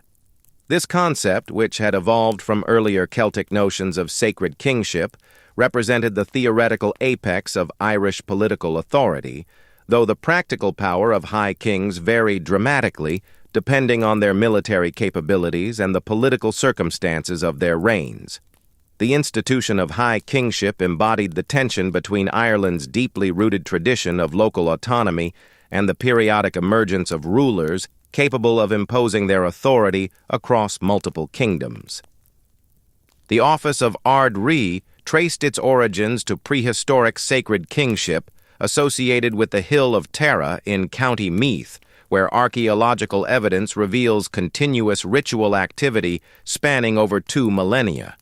The Uí Néill dynasty emerged as the most successful claimants to high kingship during the early medieval period, establishing a dominance that would persist for over 5 centuries. This powerful kindred traced their descent from Nial Noe Gialach, a semi-legendary 5th-century king whose military campaigns allegedly extended from Ireland to Roman Britain and Gaul. The Uí Néal's political strategy involved systematic colonization of territories across northern and central Ireland, establishing cadet branches of the dynasty that could provide mutual support while extending family influence into new regions. The Elginachta dynasty of Munster represented the primary challenge to Uí Néal hegemony, controlling the wealthy southwestern province from their ceremonial center at Cashel. The Rock of Cashel, a dramatic limestone outcrop rising 200 feet above the surrounding plain, provided an imposing setting for royal inauguration ceremonies and served as a powerful symbol of Eogenacht authority. The political structure of medieval Ireland operated through a complex hierarchy of kingdoms that reflected both ancient territorial divisions and more recent political developments. At the lowest level, the Tuath remained the basic unit of political organization. Regional kingdoms controlled multiple Tuatha and served as intermediate levels in the hierarchy. The highest level involved 5 traditional Irish provinces: Ulster, Connaught, Leinster, Munster, and Meath. The legal system governing relationships between these various political units was codified in the remarkable collection of texts known as the Brehon Laws. These legal codes preserved ancient Celtic legal traditions in written form, providing detailed regulations for virtually every aspect of medieval Irish society. The laws recognized the autonomy of individual kingdoms while establishing procedures for resolving disputes between different political units. But across the Irish Sea, momentous changes were occurring that would ultimately destroy this ancient civilization. The emergence of Kenneth MacAlpin as king of both Picts and Scots around 843 AD marked a crucial turning point in medieval Scotland's political development. Kenneth's achievement in uniting these two peoples under a single crown created the foundation for what would become the medieval kingdom of Alba, though the process of integration would take several generations to complete. His background reflected the complex political relationships that had developed between Pictish and Gaelic populations. His father appears to have been a king of Dál Riata, while his maternal lineage may have included Pictish royal blood, providing him with claims to authority in both political systems. The new kingdom of Alba represented a synthesis of Pictish and Gaelic political traditions, legal systems, and cultural practices that created a distinctive Scottish identity. The choice of Scone as the ceremonial center for the unified kingdom reflected this synthesis. The site had served as a major Pictish royal center while being accessible to Gaelic populations from the west. The Stone of Destiny, which became the symbol of Scottish royal authority, embodied the fusion of Pictish and Gaelic traditions that characterized the new kingdom. The gradual Gaelicization of Alba occurred through processes that were both deliberate and organic, as Gaelic language and customs spread throughout the former Pictish territories. The superior preservation of Gaelic literary traditions maintained by professional bards may have given Gaelic culture advantages in the competition for cultural dominance. By the 11th century, Alba had become recognizably a Gaelic kingdom, though it retained distinctive features reflecting its Pictish heritage. Meanwhile, disaster was approaching Ireland from an unexpected direction. In 1167, Dermot MacMurrough, the deposed king of Leinster, made a decision that would prove catastrophic for Gaelic Ireland. Expelled from his kingdom after conflicts with other Irish kings, Dermot fled across the Irish Sea, seeking assistance from Henry II of England.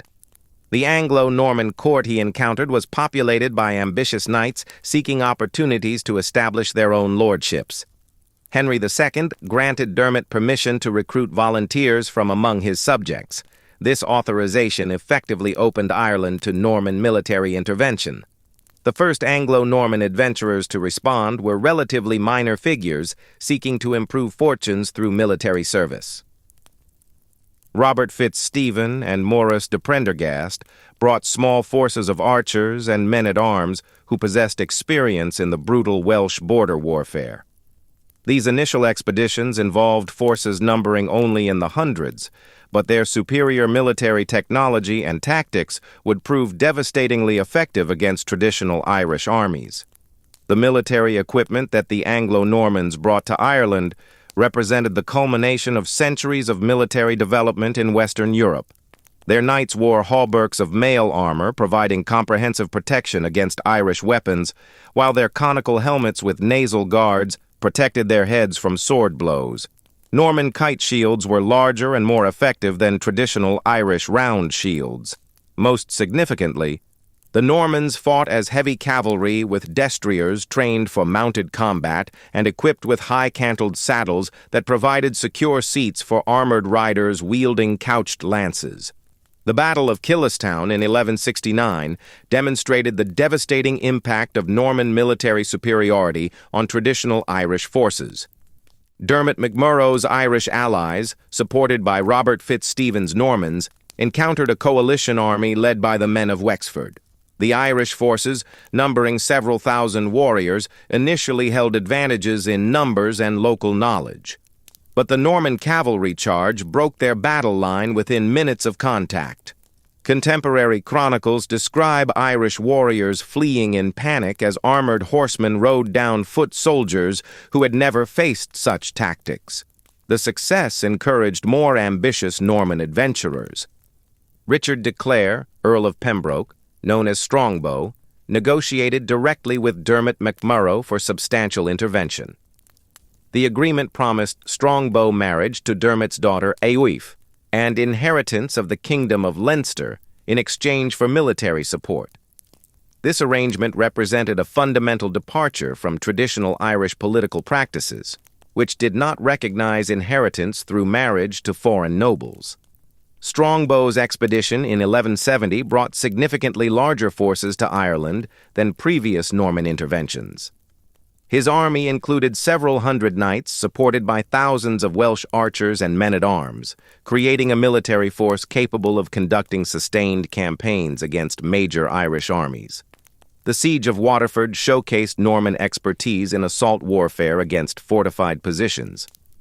The Viking town's walls, constructed from timber and earthwork, had withstood Irish attacks for generations, but Norman siege techniques proved devastatingly effective. The capture of Dublin in 1170 marked the effective end of organized Irish resistance to the initial Norman invasion. Archaeological excavation in modern Dublin reveals evidence of the destruction that accompanied the Norman conquest. Burned buildings, hastily buried treasure hoards, reflecting the panic that gripped the city's inhabitants. Henry II's intervention in Ireland during 1171-1172 transformed what had begun as private military adventures into systematic royal conquest. The English king's arrival with a large army demonstrated his determination to control Norman activities in Ireland while asserting his own authority over the island. The submission of Irish kings to Henry II at Dublin and Cashel reflected both the military reality of Norman superiority and the pragmatic calculations of Gaelic rulers seeking to preserve their positions under the new political order. The Norman settlement pattern that emerged in conquered territories differed fundamentally from traditional Irish approaches to territorial organization. Norman lords constructed motte and bailey castles at strategic locations, creating fortified centers that could control surrounding countryside while providing refuge during Irish counterattacks. The introduction of feudal land tenure revolutionized property relationships in Norman-controlled territories. But the most remarkable thing happened next.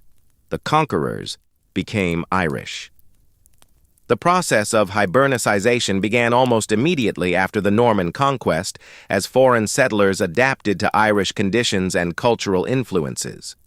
Norman lords who established themselves in remote regions found that maintaining connections with England became increasingly difficult and expensive, while integration with local Irish populations offered practical advantages for governing their territories.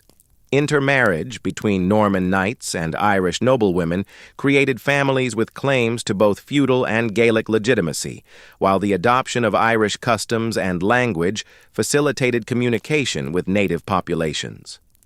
The Fitzgerald family exemplified this process of cultural adaptation, with successive generations becoming increasingly Irish in their customs and loyalties. Gerald of Wales, writing in the late 12th century, already noted the tendency of Norman settlers to adopt Irish dress, language, and social practices. By the 13th century, branches of the Fitzgerald family had established themselves as virtually independent rulers in Desmond and Kildare, maintaining only nominal allegiance to the English crown while governing according to Gaelic principles. The adoption of Gaelic legal traditions by Norman settlers reflected practical necessities rather than romantic attachment to Irish culture. The Brehon law system provided established procedures for resolving disputes between different ethnic groups and offered mechanisms for integrating foreign settlers into existing social networks. Norman lords who married Irish wives found themselves bound by Gaelic kinship obligations that could conflict with feudal duties. The cultural influence operated in both directions, with Irish society adopting Norman innovations in agriculture, architecture, and administration. The introduction of the heavy plow revolutionized farming in suitable areas, while Norman mills increased the efficiency of grain processing. The architectural legacy of the Norman invasion transformed the Irish landscape through the construction of stone castles that replaced earlier timber fortifications. These massive structures, exemplified by castles like Kilkenny and Trim, required sophisticated engineering knowledge and substantial financial resources.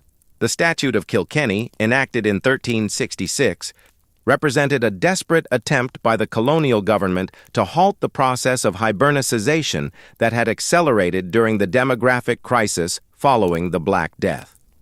This legislation prohibited English settlers from adopting Irish customs, speaking the Gaelic language, or intermarrying with Irish families, while mandating the use of English law and the maintenance of English cultural practices. However, the statute's very existence testified to the widespread adoption of Gaelic culture among Norman families, and its enforcement proved impossible given the reduced administrative capacity of the colonial government. The demographic catastrophe of the Black Death between 1347 and 1351 created unprecedented opportunities for Gaelic resurgence throughout Ireland. The plague struck Anglo-Norman settlements with particular severity due to their higher population density and extensive trade connections with infected continental ports. Archaeological evidence from Norman towns reveals sudden abandonment of entire street sections, with hastily dug mass graves containing dozens of bodies buried without elaborate funeral rites. The retreat of Anglo-Norman authority from marginal lands began almost immediately after the plague's initial impact, as surviving colonists concentrated in the most defensible and economically viable settlements. The abandonment of Norman settlements throughout the Irish Midlands allowed Gaelic populations to reoccupy territories from which they had been excluded for nearly 2 centuries, reversing the territorial losses that had followed the initial Norman conquest. The O'Brien dynasty of Thomond exemplified the Gaelic recovery that occurred throughout Ireland during this period. The demographic crisis allowed them to expand their influence eastward into fertile lands where abandoned Norman manors provided ready-made agricultural infrastructure. The Tower House, which became the characteristic fortified residence of late medieval Gaelic lords, represented a distinctive architectural response to changed political circumstances. These structures, typically rising 4 to 6 stories and constructed from local stone, provided secure residences for noble families while demonstrating their wealth and status to potential rivals. Over 3,000 of these structures were constructed throughout Ireland, creating a network of fortified residences that dominated local territories while providing mutual support during conflicts. The revival of Gaelic political institutions accompanied the territorial recovery of the 14th and 15th centuries. Traditional assemblies, which had been suppressed or marginalized during the period of Norman dominance, resumed their functions as centers of legal, political, and cultural activity. The development of classical modern Irish as a standardized literary language represented one of the most significant cultural achievements of the Gaelic revival. The bardic schools that developed and maintained classical modern Irish operated as sophisticated educational institutions that preserved and transmitted the cultural heritage of Gaelic society. Students underwent training that could extend for 12 years or more, progressing through carefully structured curricula that included metrics, grammar, genealogy, history, and law. But this Gaelic Renaissance would face its greatest challenge yet. The accession of Henry VIII to the English throne in 1509 marked the beginning of the most systematic and devastating assault on Gaelic civilization in its entire history. Unlike his medieval predecessors, who had been content with nominal overlordship and tribute payments from Irish lords, Henry possessed both the administrative machinery and ideological motivation to transform Ireland into a fully integrated component of his expanding Tudor state. His assertion of the title King of Ireland in 1542, replacing the medieval designation Lord of Ireland, represented far more than ceremonial grandstanding. It signaled a fundamental shift in English policy from accommodation with Gaelic political structures to their complete replacement with centralized royal authority administered through English law and Protestant religious institutions. The surrender and re-grant policy, implemented systematically from the 1540s onward, represented the most sophisticated attempt yet devised to destroy Gaelic political authority through legal mechanisms rather than military conquest alone. Under this system, Gaelic lords were required to formally surrender their territories to the English crown, renounce their traditional titles, and accept new English titles along with grants of their former lands under English law. The policy's architects understood that traditional Gaelic lordship derived its legitimacy from ancient genealogical claims, customary law, and the consent of subordinate clans. By forcing lords to accept their territories as royal grants rather than ancestral inheritances, the Tudor administration sought to transform autonomous Gaelic rulers into dependent vassals whose authority derived solely from royal favor. Con O'Neill, the powerful Earl of Tyrone, exemplified both the attractions and contradictions inherent in the surrender and re-grant system. In 1542, he traveled to Greenwich Palace, where he formally surrendered his territories to Henry VIII, renounced his Gaelic title of the O'Neill, and accepted the English title Earl of Tyrone, along with a re-grant of his lands under English law. The ceremony, conducted with elaborate pageantry, designed to emphasize royal magnificence, required O'Neill to kneel before the king while dressed in English court attire rather than traditional Irish clothing. Contemporary accounts describe the Irish lord's obvious discomfort with protocols that violated Gaelic concepts of honor and equality between rulers. The practical implications of surrender and re-grant extended far beyond ceremonial submissions. English law recognized only male primogeniture inheritance, directly contradicting Gaelic traditions of tanistry that allowed succession by the most capable male within the extended royal family. The system also required the subdivision of traditional territories among multiple heirs rather than maintaining unified lordships under single rulers. These changes threatened to fragment the large territorial blocks that had enabled Gaelic lords to maintain military forces capable of resisting English expansion. The religious dimensions of Tudor policy in Ireland created additional pressures on Gaelic society that went beyond purely political considerations. Henry VIII's break with Rome and establishment of the Church of Ireland as a Protestant institution under royal supremacy directly challenged the Catholic faith that had become integral to Gaelic cultural identity. Irish monasteries, which had served as centers of learning and cultural preservation for over a millennium, faced dissolution and confiscation of their lands and treasures. The monastery at Clonmacnoise, which had survived Viking raids and Norman conquest, finally succumbed to Tudor officials who stripped its buildings of valuable materials and dispersed its library of irreplaceable manuscripts. The dissolution proceeded with bureaucratic efficiency, reflecting the Tudor administration's systematic approach to cultural transformation. Royal commissioners conducted detailed inventories of monastic properties, cataloging everything from silver chalices and illuminated manuscripts to cattle herds and agricultural equipment. Monasteries like Mellifont and Jerpoint, which had been major landowners and centers of agricultural innovation, were granted to English colonists who lacked both the knowledge and inclination to maintain their traditional functions. The cultural impact of monastic dissolution extended far beyond the loss of individual institutions. Irish monasteries had served as repositories of Gaelic historical traditions, genealogical records, and legal precedents that legitimized the political authority of native lords. The destruction of monastic libraries eliminated centuries of accumulated knowledge while depriving Gaelic society of the institutional framework that had preserved and transmitted its cultural heritage. Surviving manuscripts from this period reveal desperate attempts by Irish scholars to preserve their traditions, with scribes working in hiding to copy texts that were being systematically destroyed by Tudor authorities.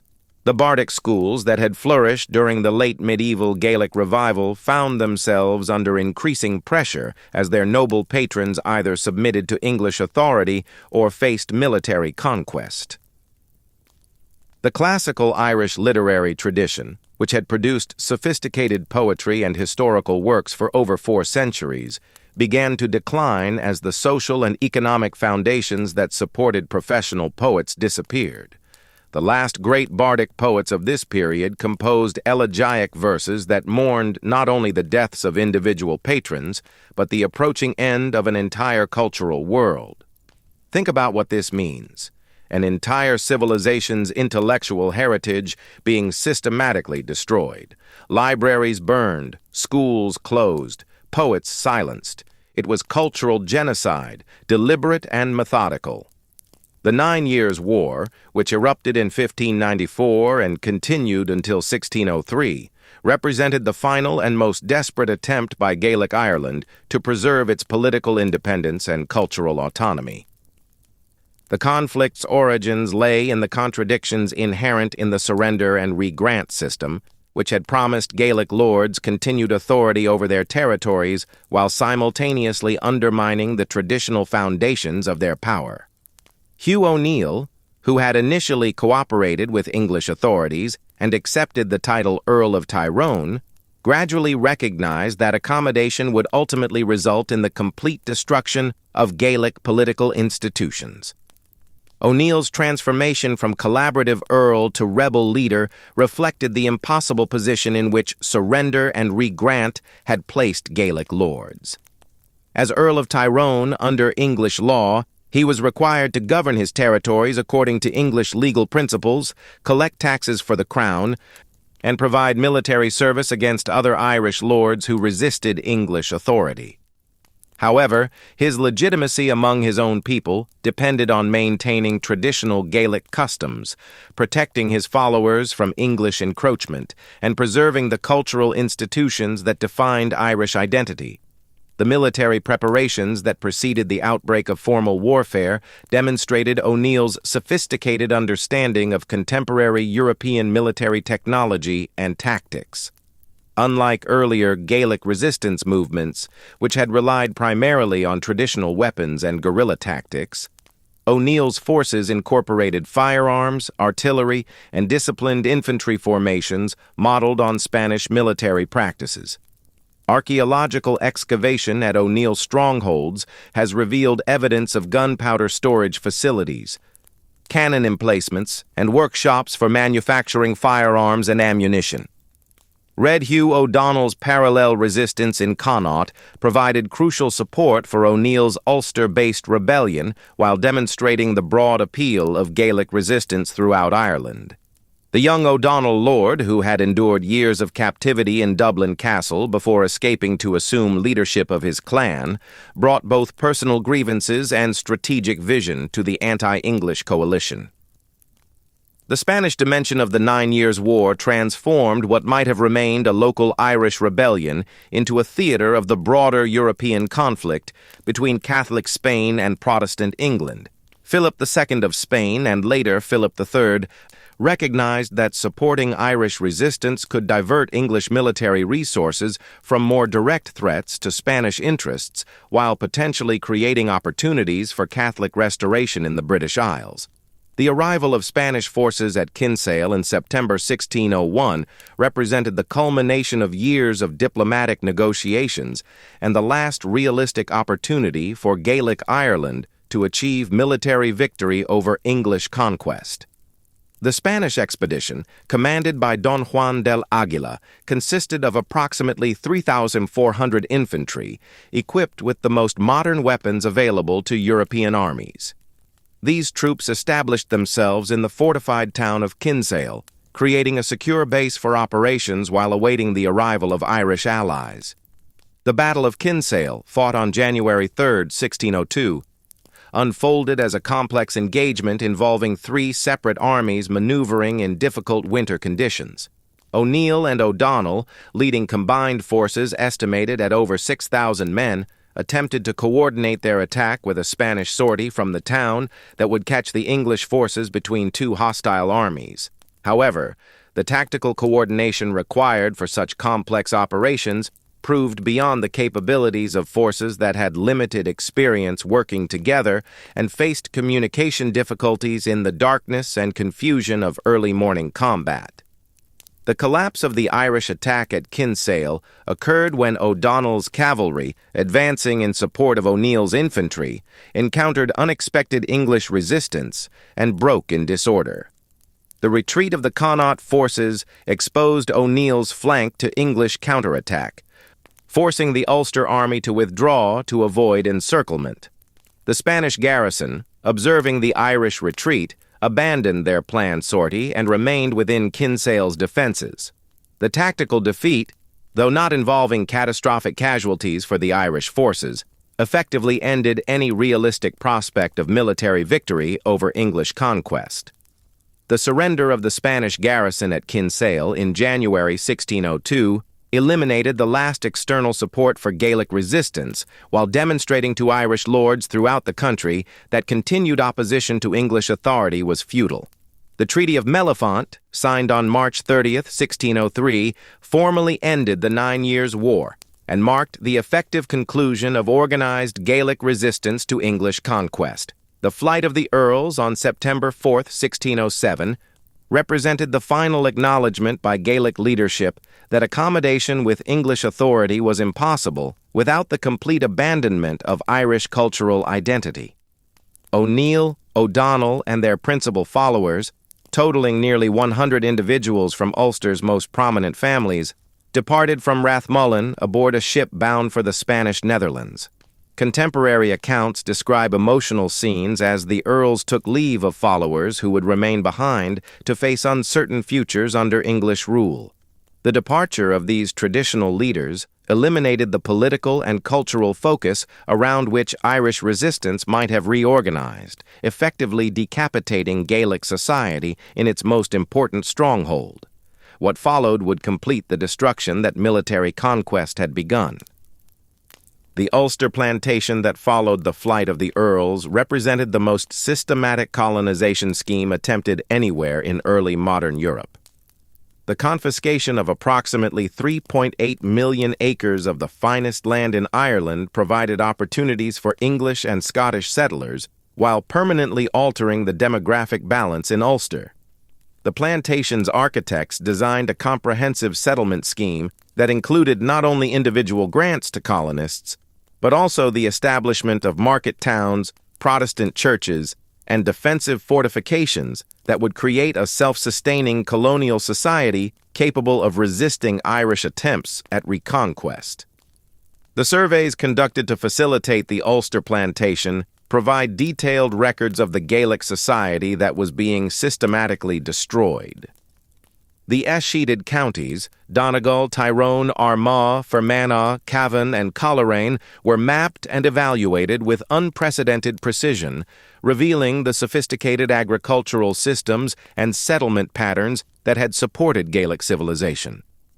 These surveys documented not only the physical landscape, but also the cultural features that would be eliminated through plantation, including traditional place names, ceremonial sites, and the locations of schools and religious centers that had maintained Irish cultural traditions. The allocation of plantation lands followed principles designed to prevent the reconstitution of Gaelic political authority while ensuring the economic success of colonial settlement.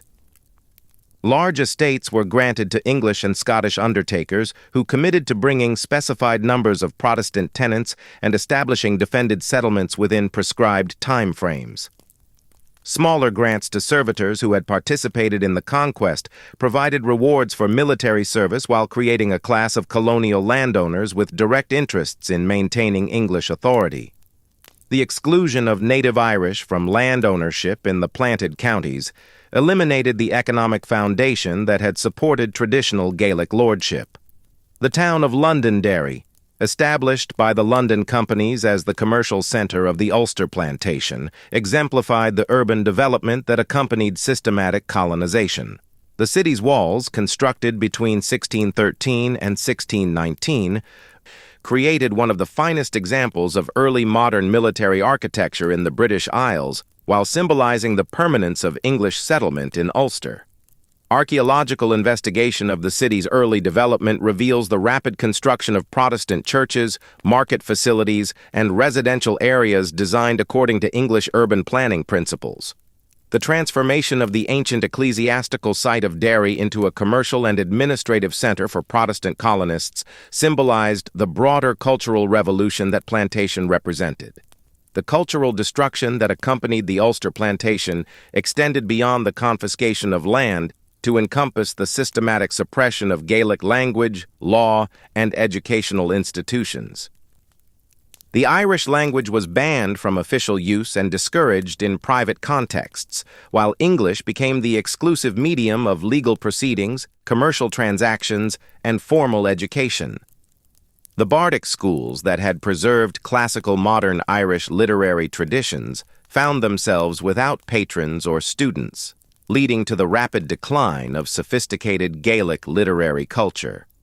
The collapse of the Brehon legal system eliminated the institutional framework that had regulated Gaelic society for over a millennium. English common law, imposed throughout the planted counties, recognized neither the complex kinship obligations nor the collective property rights that had formed the foundation of traditional Irish social organization. Legal proceedings conducted in English by judges trained in English law schools created barriers that effectively excluded Irish participation in the judicial system that now governed their lives. The religious dimension of cultural suppression involved the systematic replacement of Catholic clergy with Protestant ministers and the conversion of Irish churches to Protestant use. The penal laws enacted during this period prohibited Catholic religious practices while requiring attendance at Protestant services. Irish Catholic clergy faced imprisonment or exile, while the educational institutions that had trained them were closed or converted to Protestant use.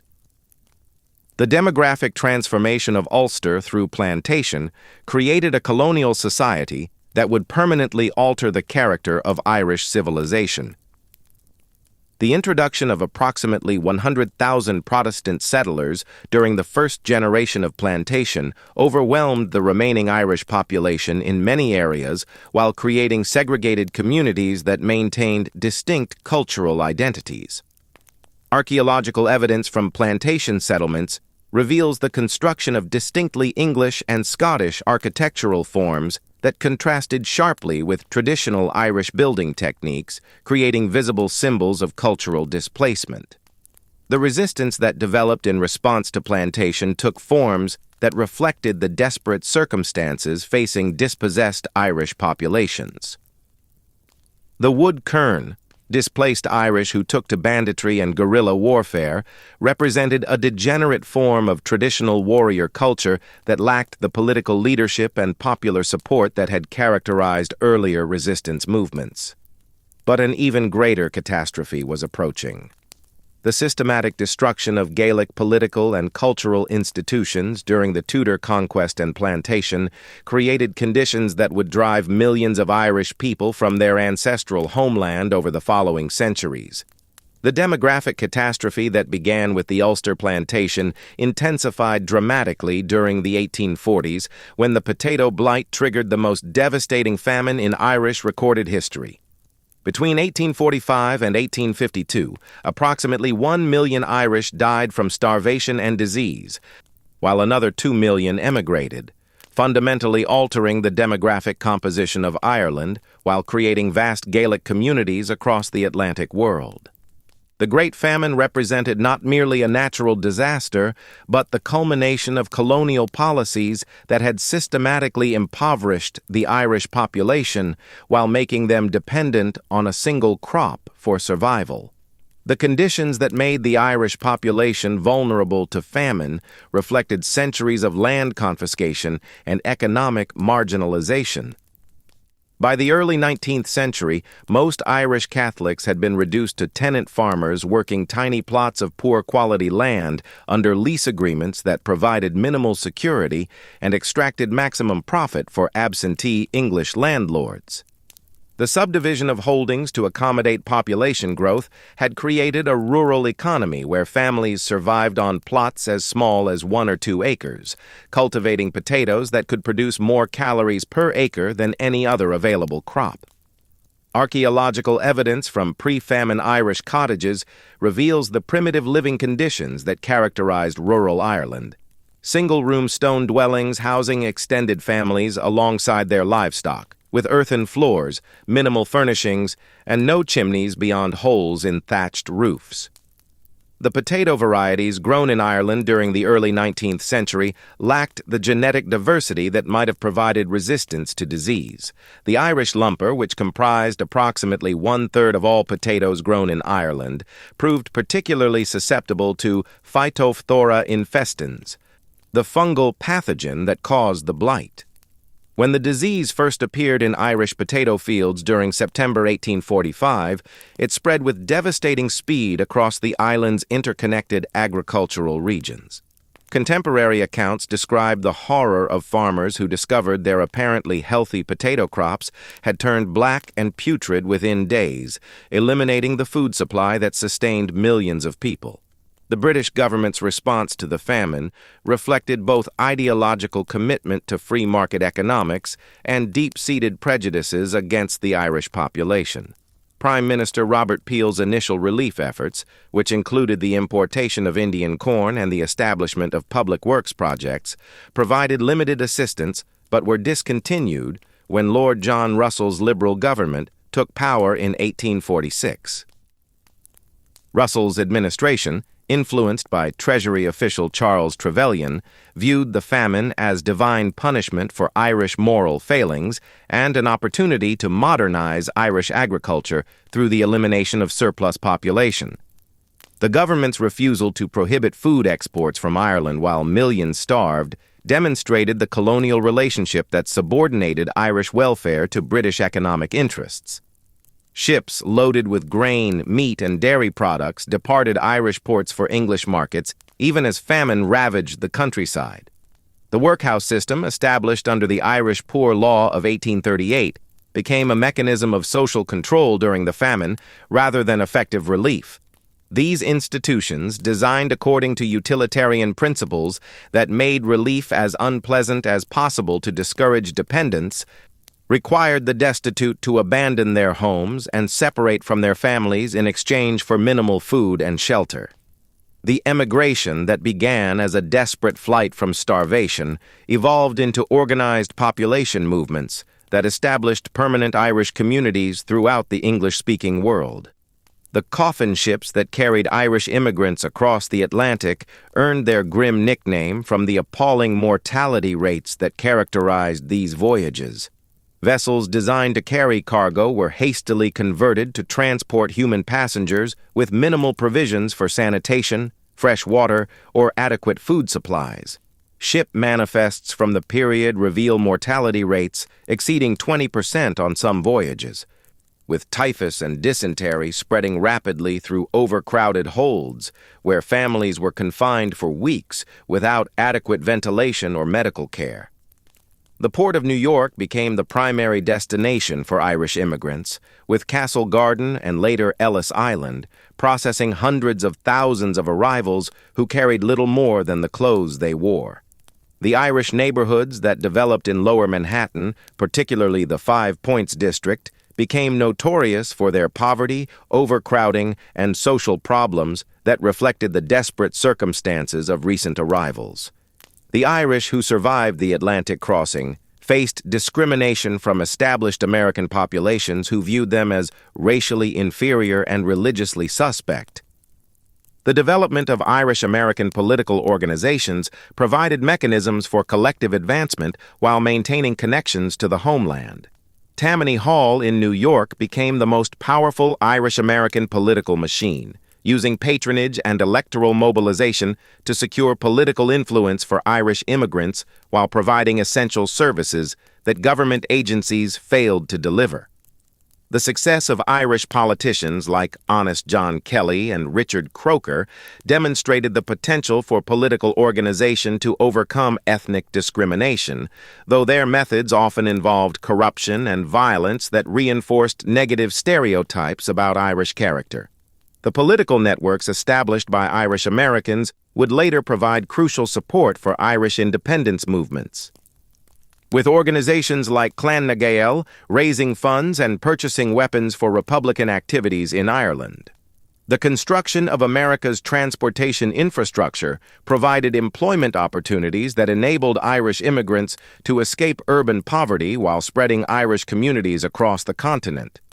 The building of canals, railroads, and urban infrastructure required massive amounts of manual labor that Irish workers provided despite dangerous working conditions and discriminatory wages. The California Gold Rush of 1849 attracted thousands of Irish immigrants who sought opportunities unavailable in eastern cities. Irish miners in the California gold fields faced discrimination from American prospectors while competing for claims in remote mountain regions where survival depended on individual resourcefulness and community cooperation.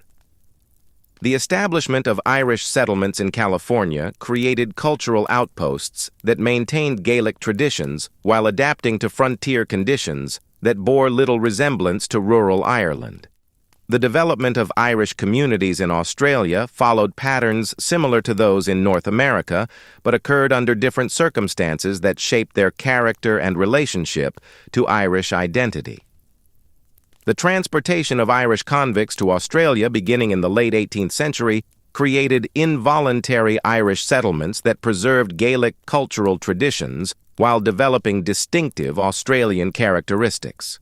The Catholic Church played a crucial role in maintaining Irish cultural identity throughout the diaspora, while providing institutional frameworks for community organization and mutual support.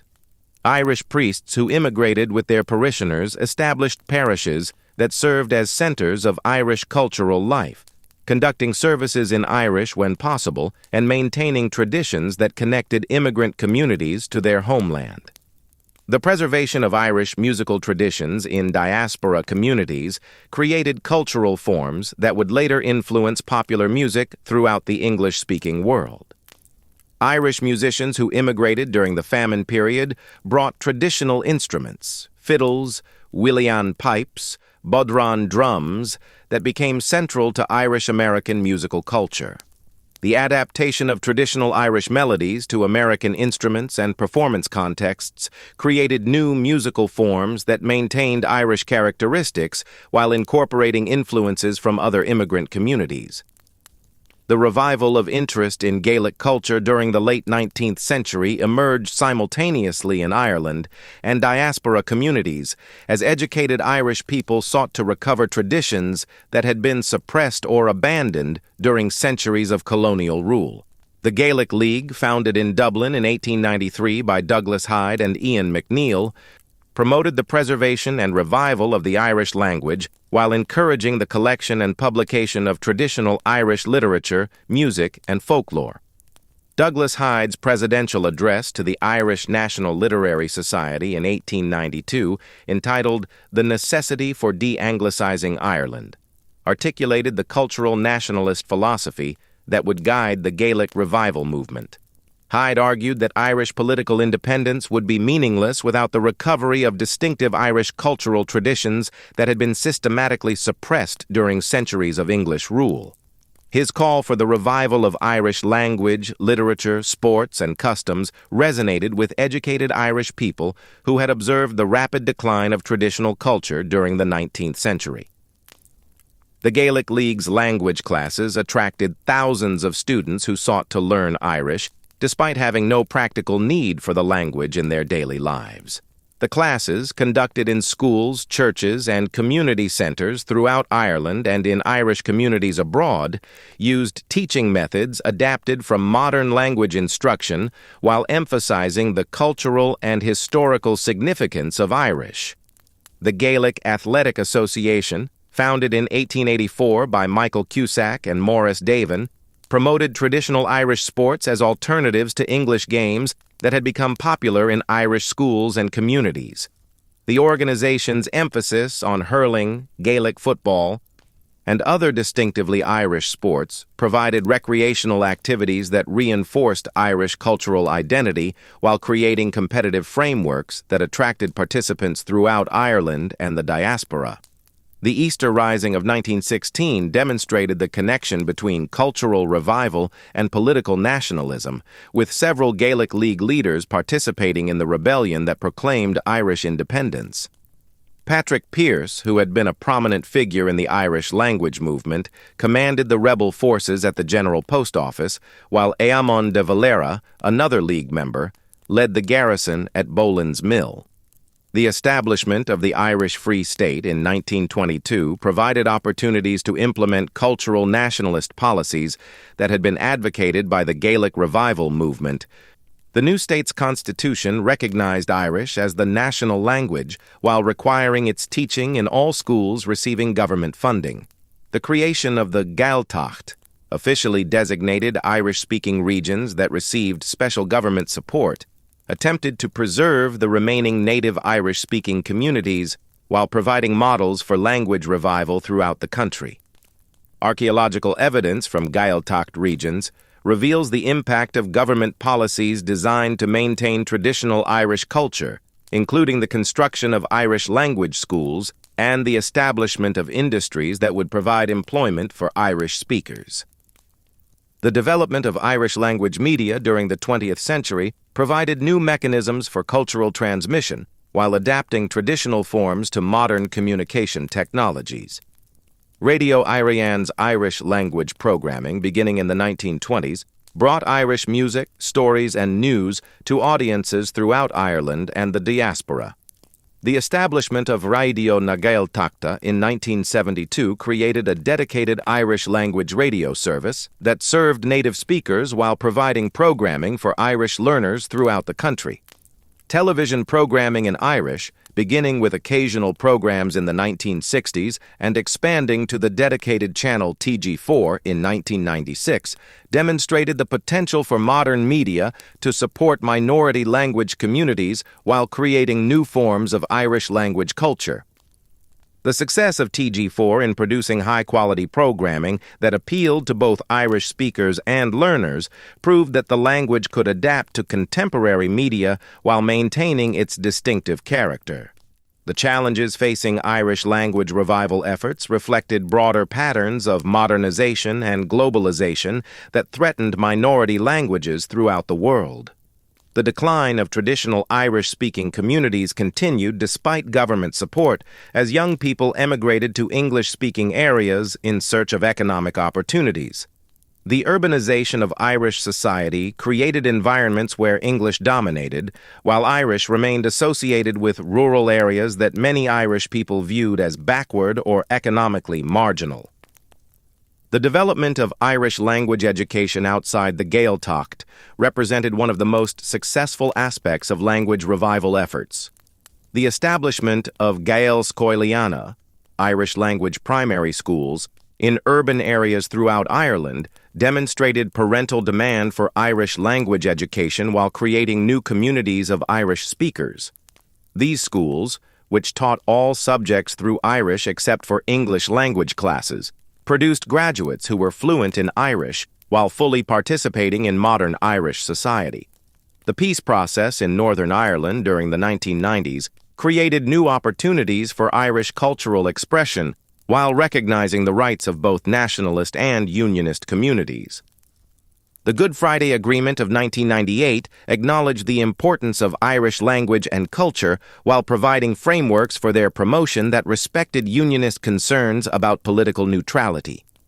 The establishment of Foras na Gaeilge as a cross-border body responsible for Irish language promotion demonstrated the potential for cultural cooperation between the Republic of Ireland and Northern Ireland, despite their different political systems. The relationship between modern Ireland and its Gaelic heritage reflects ongoing tensions between cultural authenticity and economic modernization. The transformation of Ireland into a prosperous European Union member state during the late 20th century created opportunities for Irish cultural expression while challenging traditional assumptions about Irish identity.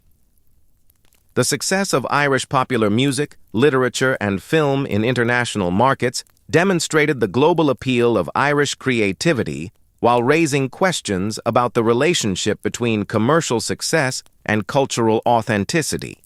The Irish language's status as an official language of the European Union, achieved in 2007, provided international recognition for Irish cultural rights while creating practical challenges for translation and interpretation services.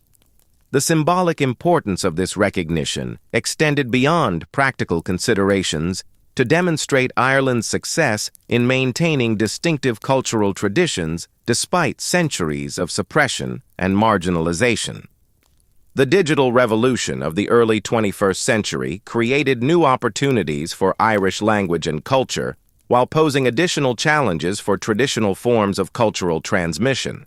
The development of Irish language websites, social media platforms, and digital archives provided global access to Irish cultural materials while enabling Irish speakers throughout the world to maintain contact with each other. The creation of online Irish language courses and resources democratized access to Irish learning while reducing the geographical barriers that had previously limited Irish language education. The contemporary challenges facing Gaelic culture in both Ireland and Scotland reflect broader global patterns of cultural homogenization and minority language endangerment. Despite government support and cultural revival efforts, the number of native Irish and Scottish Gaelic speakers continues to decline as traditional communities face economic pressures and cultural competition from English-language media and education. But the story of the Gaels is far from over. The survival of Irish and Scottish Gaelic languages, the persistence of traditional music and storytelling, and the continued identification of millions of people throughout the world with their Gaelic heritage testify to the enduring power of cultural identity to transcend political boundaries and historical catastrophes. The story of the Gaels, from their origins in prehistoric Europe through their contemporary struggles to maintain cultural distinctiveness in a globalized world, represents one of the most remarkable examples of cultural persistence and adaptation in human history.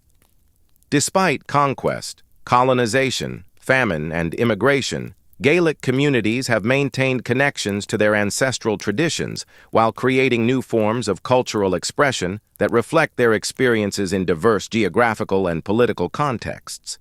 The future of Gaelic culture depends on the ability of contemporary communities to balance preservation of traditional forms with adaptation to modern circumstances. The success of Irish language education, the vitality of traditional music scenes, and the continued production of literature and media in Irish and Scottish Gaelic provide reasons for optimism about cultural survival. However, the ongoing challenges of globalization, urbanization, and economic change require continued innovation in approaches to cultural transmission and community building. The Experience of the Gaels, Part 25, complete. The survival of Irish and Scottish Gaelic languages, the persistence of traditional music and storytelling, and the continued identification of millions of people throughout the world with their Gaelic heritage testify to the enduring power of cultural identity to transcend political boundaries and historical catastrophes. The story of the Gaels, from their origins in prehistoric Europe through their contemporary struggles to maintain cultural distinctiveness in a globalized world, represents one of the most remarkable examples of cultural persistence and adaptation in human history. Despite conquest, colonization, famine, and immigration, Gaelic communities have maintained connections to their ancestral traditions while creating new forms of cultural expression that reflect their experiences in diverse geographical and political contexts. The future of Gaelic culture depends on the ability of contemporary communities to balance preservation of traditional forms with adaptation to modern circumstances. The success of Irish language education, the vitality of traditional music scenes, and the continued production of literature and media in Irish and Scottish Gaelic provide reasons for optimism about cultural survival. However, the ongoing challenges of globalization, urbanization, and economic change require continued innovation in approaches to cultural transmission and community building.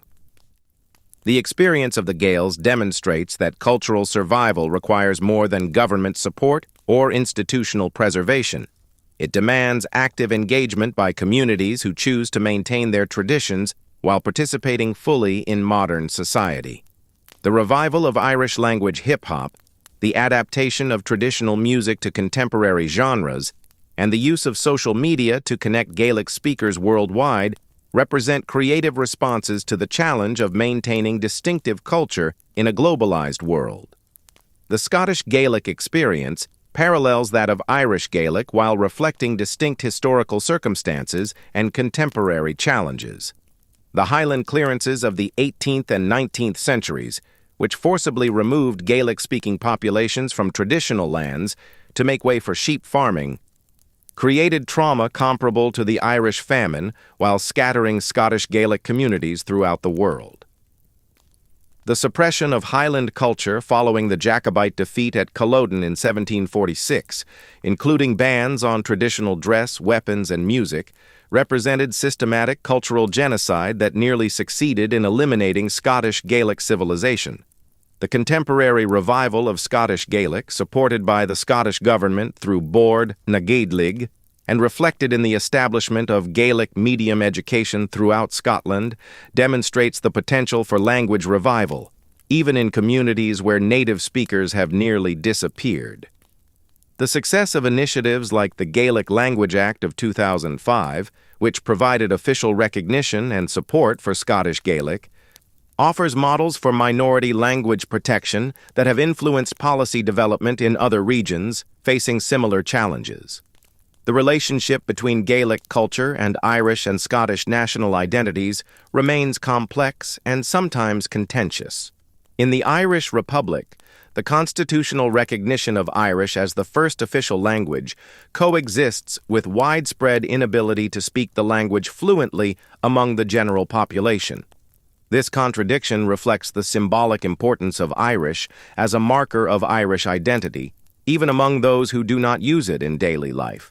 The debate over Irish language requirements for government employment and education reflects broader tensions between cultural nationalism and practical considerations about economic efficiency and individual choice. In Scotland, the relationship between Gaelic culture and Scottish national identity is complicated by the fact that much of Scotland's population, particularly in the lowlands and eastern regions, has no historical connection to Gaelic-speaking communities. The association of Gaelic with Highland culture creates challenges for efforts to present it as a pan-Scottish cultural tradition rather than a regional minority culture. However, the growing interest in Gaelic language and music throughout Scotland suggests that cultural revival can transcend historical regional divisions when it connects with contemporary concerns about cultural authenticity and resistance to homogenization. The global Gaelic diaspora continues to play crucial roles in maintaining and promoting Gaelic culture while adapting it to diverse contexts far removed from the ancestral homelands.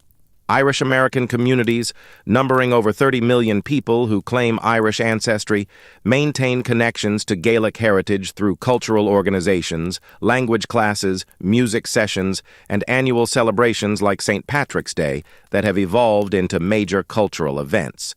Think about it. More people of Irish descent live outside Ireland than in it, and they're keeping traditions alive in ways that would astonish their ancestors. The commercialization of Irish culture, particularly through the global success of phenomena like Riverdance and the popularity of Irish pubs throughout the world, raises questions about authenticity and cultural appropriation while demonstrating the global appeal of Gaelic cultural forms. The transformation of traditional Irish step dancing into stadium entertainment, while criticized by some purists as distorting authentic traditions, has introduced millions of people to Irish culture, while inspiring renewed interest in traditional forms. The challenge lies in maintaining connections to authentic cultural practices while adapting them for contemporary audiences who lack the cultural context in which they originally developed. The role of the Irish and Scottish Catholic churches in preserving Gaelic culture presents paradoxes that reflect the complex relationship between Christianity and indigenous traditions. While Christianity was initially imposed on Gaelic societies through conquest and colonization, it became so thoroughly integrated into Irish and Scottish identities that it now represents an essential component of Gaelic culture rather than a foreign import. The Irish language's strongest surviving communities are in Catholic regions of Western Ireland, while Scottish Gaelic persists primarily in Catholic areas of the Highlands and Islands. This connection reflects both historical patterns of Protestant persecution and the Catholic Church's role as a preserver of minority cultures threatened by Protestant English-speaking authorities. The development of secular Gaelic cultural movements during the 20th century created alternatives to religiously based cultural preservation, while sometimes generating tensions with traditional communities where religious and cultural identities remained intertwined. The Gaelic League's explicitly non-sectarian approach to language revival reflected founders' recognition that cultural nationalism could unite Irish people across religious divisions, though the movement's membership remained predominantly Catholic and nationalist. The contemporary challenge of maintaining Gaelic languages as living vernaculars rather than preserved museum pieces requires addressing fundamental questions about language function and cultural authenticity. A language survives not through government programs or educational requirements alone, but through daily use in homes, workplaces, and communities. The shift from Irish and Scottish Gaelic being the native languages of entire communities to being second languages learned in schools represents a fundamental transformation in their nature and function. The success of Hebrew revival in Israel provides both inspiration and cautionary lessons for Gaelic language movements. Hebrew was successfully transformed from a liturgical language to the vernacular of a modern state through intensive government support, mass immigration, and creation of Hebrew-speaking institutions encompassing all aspects of life. However, the conditions that enabled Hebrew revival, including a concentrated population, government control over education and media, and ideological commitment to language revival as essential to national identity, do not exist for Irish or Scottish Gaelic. The development of modern Irish and Scottish Gaelic terminology for contemporary concepts represents ongoing challenges for language revival efforts. Creating words for computers, internet, biodiversity, and thousands of other modern concepts requires linguistic creativity while maintaining connections to traditional language structures. The debates over whether to adopt English loanwords, create new compounds from existing Gaelic roots, or revive archaic terms reflect broader tensions about the relationship between linguistic purity and practical usability. The success of Welsh language revival offers closer parallels to Gaelic situations than Hebrew, demonstrating the potential for minority Celtic languages to maintain relevance in modern European contexts. The establishment of Welsh medium schools, television channels, and government services has created environments where Welsh functions as a living language for significant populations, despite English dominance. The Welsh experience suggests that minority language survival requires comprehensive institutional support combined with community commitment to daily language use. The economic dimensions of language revival present practical challenges that idealistic cultural nationalism sometimes overlooks. Learning and maintaining Irish or Scottish Gaelic requires significant time investment that must compete with other educational priorities in systems that emphasize skills needed for economic success. The association of Gaelic languages with economically marginal regions creates perceptions that language revival represents nostalgia for poverty rather than investment in viable futures. However, the growing recognition of cultural diversity as an economic asset rather than a liability suggests new opportunities for Gaelic language communities. The tourism industry's interest in authentic cultural experiences creates economic incentives for maintaining traditional languages, music, and customs. The development of Gaelic medium technology industries demonstrates that minority languages can function in cutting-edge economic sectors when supported by appropriate infrastructure and institutional frameworks. The role of literature and the arts in maintaining Gaelic cultural vitality extends beyond language preservation to encompass broader questions about cultural creativity and innovation. The success of contemporary Irish and Scottish writers working in English while drawing on Gaelic cultural traditions, including Seamus Heaney, Brian Friel, and Sorley MacLean, demonstrates that Gaelic culture can influence artistic production even when the language itself is not the primary medium. This suggests that cultural survival may depend less on universal language maintenance than on the preservation of cultural perspectives, values, and aesthetic sensibilities that can be expressed through multiple languages and art forms. But what does all of this mean for the future? Can Gaelic culture truly survive in the 21st century? The 21st century presents both unprecedented challenges and unique opportunities for Gaelic culture. The forces of globalization that threaten minority languages also create possibilities for global connection and cultural exchange that were impossible in previous eras. Irish and Scottish Gaelic speakers scattered across 6 continents can now communicate instantly, share resources, and build virtual communities that transcend geographical limitations. Online language learning platforms like Duolingo, which added Irish in 2014, provide free access to language instruction for millions of people worldwide, democratizing language learning in ways that traditional classroom instruction never achieved. The environmental movement's emphasis on indigenous knowledge and sustainable practices has created new appreciation for traditional Gaelic relationships with landscape and natural resources. The traditional Irish and Scottish Gaelic place names, which encode detailed environmental knowledge about local ecosystems, water sources, and seasonal patterns, are being recognized as valuable repositories of ecological wisdom. Efforts to preserve and revive these place names represent not just linguistic conservation, but environmental stewardship that connects contemporary communities to millennia of accumulated local knowledge. The mental health benefits of cultural connection and identity provide pragmatic arguments for Gaelic cultural maintenance that complement idealistic appeals to heritage preservation. Research on indigenous communities worldwide has demonstrated that cultural connection correlates with improved mental health outcomes, reduced substance abuse, and stronger community resilience. For Irish and Scottish people struggling with the alienation and anxiety characteristic of modern life, reconnection with Gaelic heritage offers more than romantic nostalgia. It provides meaningful community belonging and cultural rootedness that can buffer against modern psychological stresses. The political dimensions of Gaelic cultural revival remain contentious, particularly in Northern Ireland, where language and culture continue to serve as markers of political identity. The Irish Language Act, debated for years before finally being enacted in 2022, became a political football in negotiations between nationalist and unionist parties.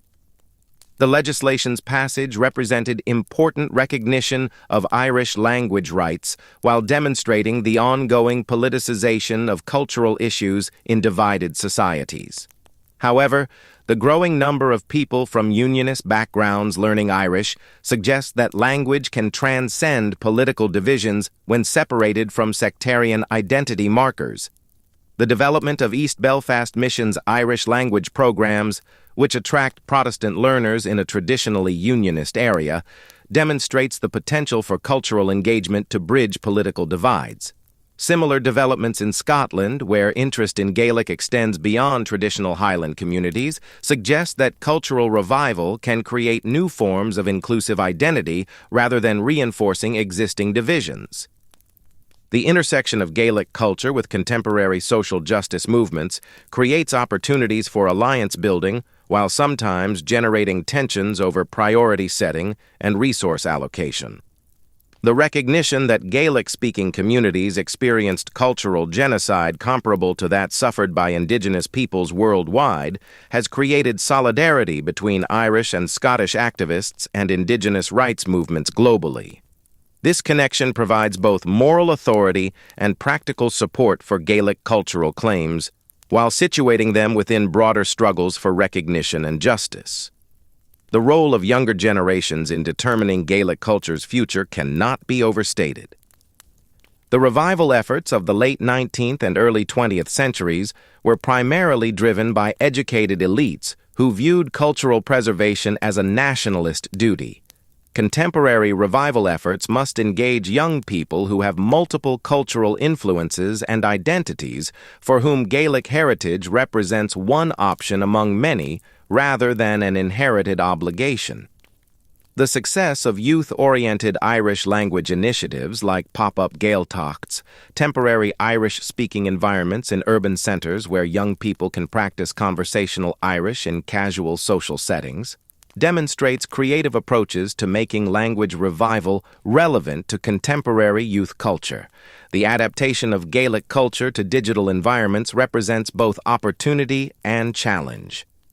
Social media platforms provide unprecedented opportunities for Gaelic speakers to connect and create content, but they also favor English language content through algorithms optimized for mass markets.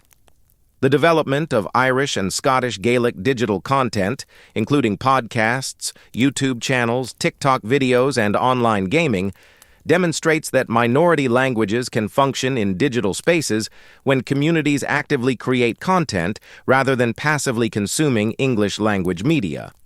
The question of what constitutes authentic Gaelic culture in the 21st century requires acknowledging that cultures are living, evolving phenomena rather than static traditions, frozen at some idealized historical moment. The Gaelic culture of 2025 necessarily differs from that of 1925, 1825, or 1525.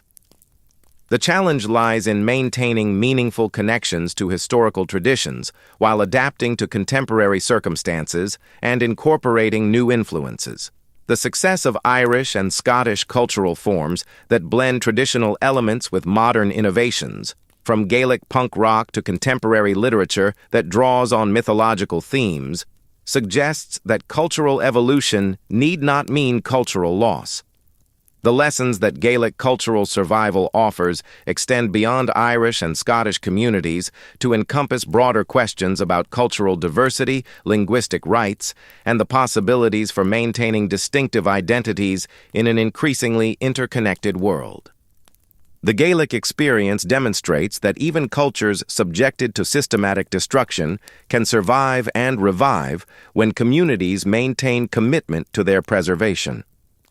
The institutional support required for language revival, demonstrated through Irish and Scottish government programs, provides models for other minority language communities while highlighting the limitations of top-down approaches.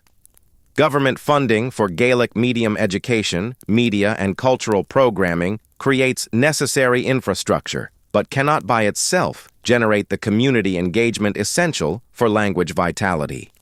The contrast between the Republic of Ireland, where constitutional commitment to Irish coexists with limited daily usage, and the Gaeltacht communities, where smaller populations maintain Irish as a living vernacular, illustrates the difference between official recognition and authentic cultural practice. The development of Gaelic cultural tourism presents both opportunities and risks. The commodification of Irish and Scottish culture for tourist consumption generates revenue that can support cultural preservation while potentially reducing complex traditions to simplified stereotypes, palatable to international audiences. The challenge lies in developing tourism that educates visitors about authentic cultural practices while providing economic benefits to communities maintaining those traditions. The success of cultural centers like Ionad Culturtha and Fiarsaig in the Connemara Gaeltacht, which combines Irish language instruction with traditional music and craft workshops, demonstrates approaches that balance economic sustainability with cultural authenticity. The role of archives and cultural institutions in preserving historical records while making them accessible for contemporary use represents crucial infrastructure for cultural survival.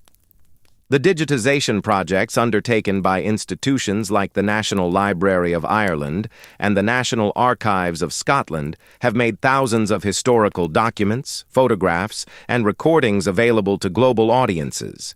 These resources enable contemporary communities to access their cultural heritage while providing materials for scholarly research that contextualizes current revival efforts within longer historical trajectories. The creation of new cultural content in Irish and Scottish Gaelic represents the difference between language preservation and language vitality. A living language requires not just maintenance of traditional texts, but production of contemporary literature, journalism, academic writing, and popular entertainment that reflects current concerns and perspectives. The success of contemporary Irish language literature, including prose fiction, poetry, and drama addressing modern themes, demonstrates that Gaelic languages can serve as vehicles for sophisticated artistic and intellectual expression rather than merely repositories of historical traditions. The development of Gaelic medium higher education represents a crucial frontier for language normalization. The establishment of courses and degree programs conducted through Irish and Scottish Gaelic legitimizes the languages as appropriate for academic discourse while creating contexts where students can develop advanced linguistic competency. The availability of university education through Gaelic languages transforms them from childhood languages suitable only for elementary instruction into fully functional modern languages capable of expressing complex ideas across all academic disciplines. The relationship between Gaelic languages and contemporary political movements in Ireland and Scotland reflects ongoing debates about the role of cultural identity in political mobilization. The Scottish independence referendum of 2014, while ultimately unsuccessful, generated renewed interest in Scottish Gaelic as a marker of distinctive Scottish identity separate from British identity. The prominence of Gaelic cultural references in independence campaign materials demonstrated the continued symbolic power of language and culture in political discourse. In Ireland, the relationship between Irish language revival and political nationalism remains complex. the establishment of the Irish Republic and the subsequent decades of independence have not resulted in the universal Irish language fluency that early cultural nationalists envisioned. This outcome has generated debates about whether language revival is realistic or whether energy should focus on other cultural markers of Irish identity. However, the continued strength of Irish language education enrollment and the vitality of Gael-taught communities suggest that significant populations remain committed to language maintenance even as the original nationalist justifications lose salience. The impact of climate change and environmental degradation on traditional Gaelic-speaking communities creates urgent challenges for cultural survival. Coastal erosion threatens archaeological sites containing evidence of millennia of Gaelic settlement, while climate changes affect the agricultural and fishing practices that have sustained traditional communities. The emigration forced by environmental and economic pressures continues patterns established during the famine, gradually depleting the native speaker populations essential for language vitality.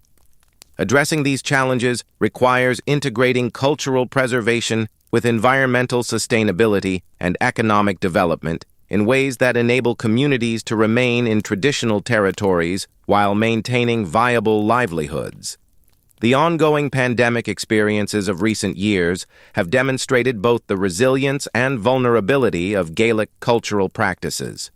The forced suspension of traditional gatherings, music sessions, and community events disrupted crucial mechanisms of cultural transmission. However, the rapid adaptation to online formats, including virtual salies, online language classes, and streamed traditional music concerts, demonstrated the creativity and commitment of communities determined to maintain cultural connections despite physical separation. These innovations may provide lasting benefits by expanding access to cultural participation beyond geographical limitations. The question of whether Gaelic culture can survive the 21st century ultimately depends not on abstract historical forces, but on concrete choices made by millions of individuals about language learning, cultural engagement, and identity formation. Every parent who enrolls a child in Gaelic medium education, every young person who chooses to learn Irish or Scottish Gaelic, every artist who creates new work in Gaelic languages contributes to cultural survival or allows it to slip further toward extinction. The story that began with Bronze Age migrations continues today in classrooms, recording studios, and living rooms where people choose to engage with Gaelic heritage. The transmission of Gaelic culture across generations requires more than institutional support or government programs. It demands personal relationships where elders share knowledge, stories, and traditions with younger community members. The traditional Irish Sean Chaí and Scottish Sean Chaid, the storytellers who preserved oral traditions, represent cultural roles that must be adapted for contemporary contexts where television, internet, and smartphones compete for attention. The revival of storytelling festivals, the recording of oral histories, and the integration of traditional stories into school curricula represent efforts to maintain this crucial cultural transmission mechanism. The role of women in Gaelic cultural preservation and revival deserves particular recognition. Women have consistently played central roles in language transmission as primary caregivers and educators of children, in maintaining household traditions, and in organizing community cultural activities. Contemporary feminist scholarship has highlighted how earlier male-dominated historiography often overlooked women's contributions to cultural survival during periods of suppression and persecution. The recovery of women's voices through examination of historical records, oral histories, and traditional practices reveals the extent to which Gaelic culture survived through female-dominated domestic and community spheres when public cultural expression was suppressed. The intersections between Gaelic culture and other minority cultural traditions within Ireland and Scotland create opportunities for coalition building, while sometimes generating tensions over resources and recognition. The experiences of travelers in Ireland, whose distinct culture and language, Shelta Cant, have faced discrimination and suppression, comparable to that experienced by Gaelic speakers, suggest possibilities for solidarity based on shared experiences of marginalization. Similarly, the growing cultural diversity in Ireland and Scotland resulting from immigration raises questions about whether Gaelic culture will be understood as an exclusive ethnic heritage or an inclusive cultural tradition open to all residents, regardless of origin. The economic challenges facing Gaeltacht regions and Scottish Gaelic-speaking areas reflect broader patterns of rural decline affecting peripheralized regions throughout the developed world.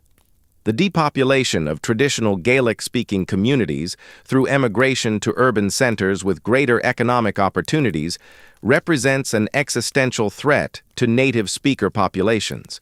Addressing this challenge requires economic development strategies that create viable employment in traditional regions without destroying the cultural characteristics that define them.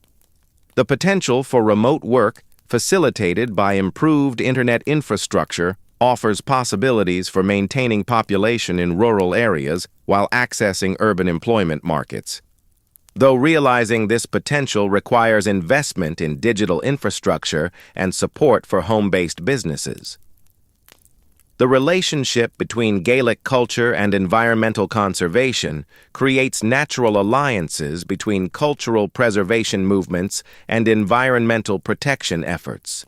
The traditional Gaelic concepts of stewardship and connection to specific places resonate with contemporary environmental ethics that emphasize local knowledge and sustainable resource management. The protection of Gaeltacht landscapes from inappropriate development serves both cultural preservation and environmental conservation goals. Though tensions can emerge when economic development proposals pit environmental protection against community employment needs. The celebration of Gaelic cultural achievements provides essential counterbalance to narratives of victimization and decline. While acknowledging the genuine catastrophes that Gaelic peoples have suffered, conquest, colonization, famine, forced emigration, cultural revival also requires celebrating extraordinary achievements. The Book of Kells stands as one of humanity's supreme artistic accomplishments. The Brehon Laws represented sophisticated jurisprudence recognizing individual rights centuries before comparable developments elsewhere. Irish monasteries preserved classical learning through Europe's darkest centuries. These achievements demonstrate that Gaelic civilization has contributed enormously to human cultural heritage and deserves preservation for reasons extending beyond obligation to descendants or guilt over historical injustices. The contemporary redefinition of what it means to be Irish or Scottish in an increasingly diverse and globalized world creates opportunities for reimagining Gaelic culture's relationship to national identity.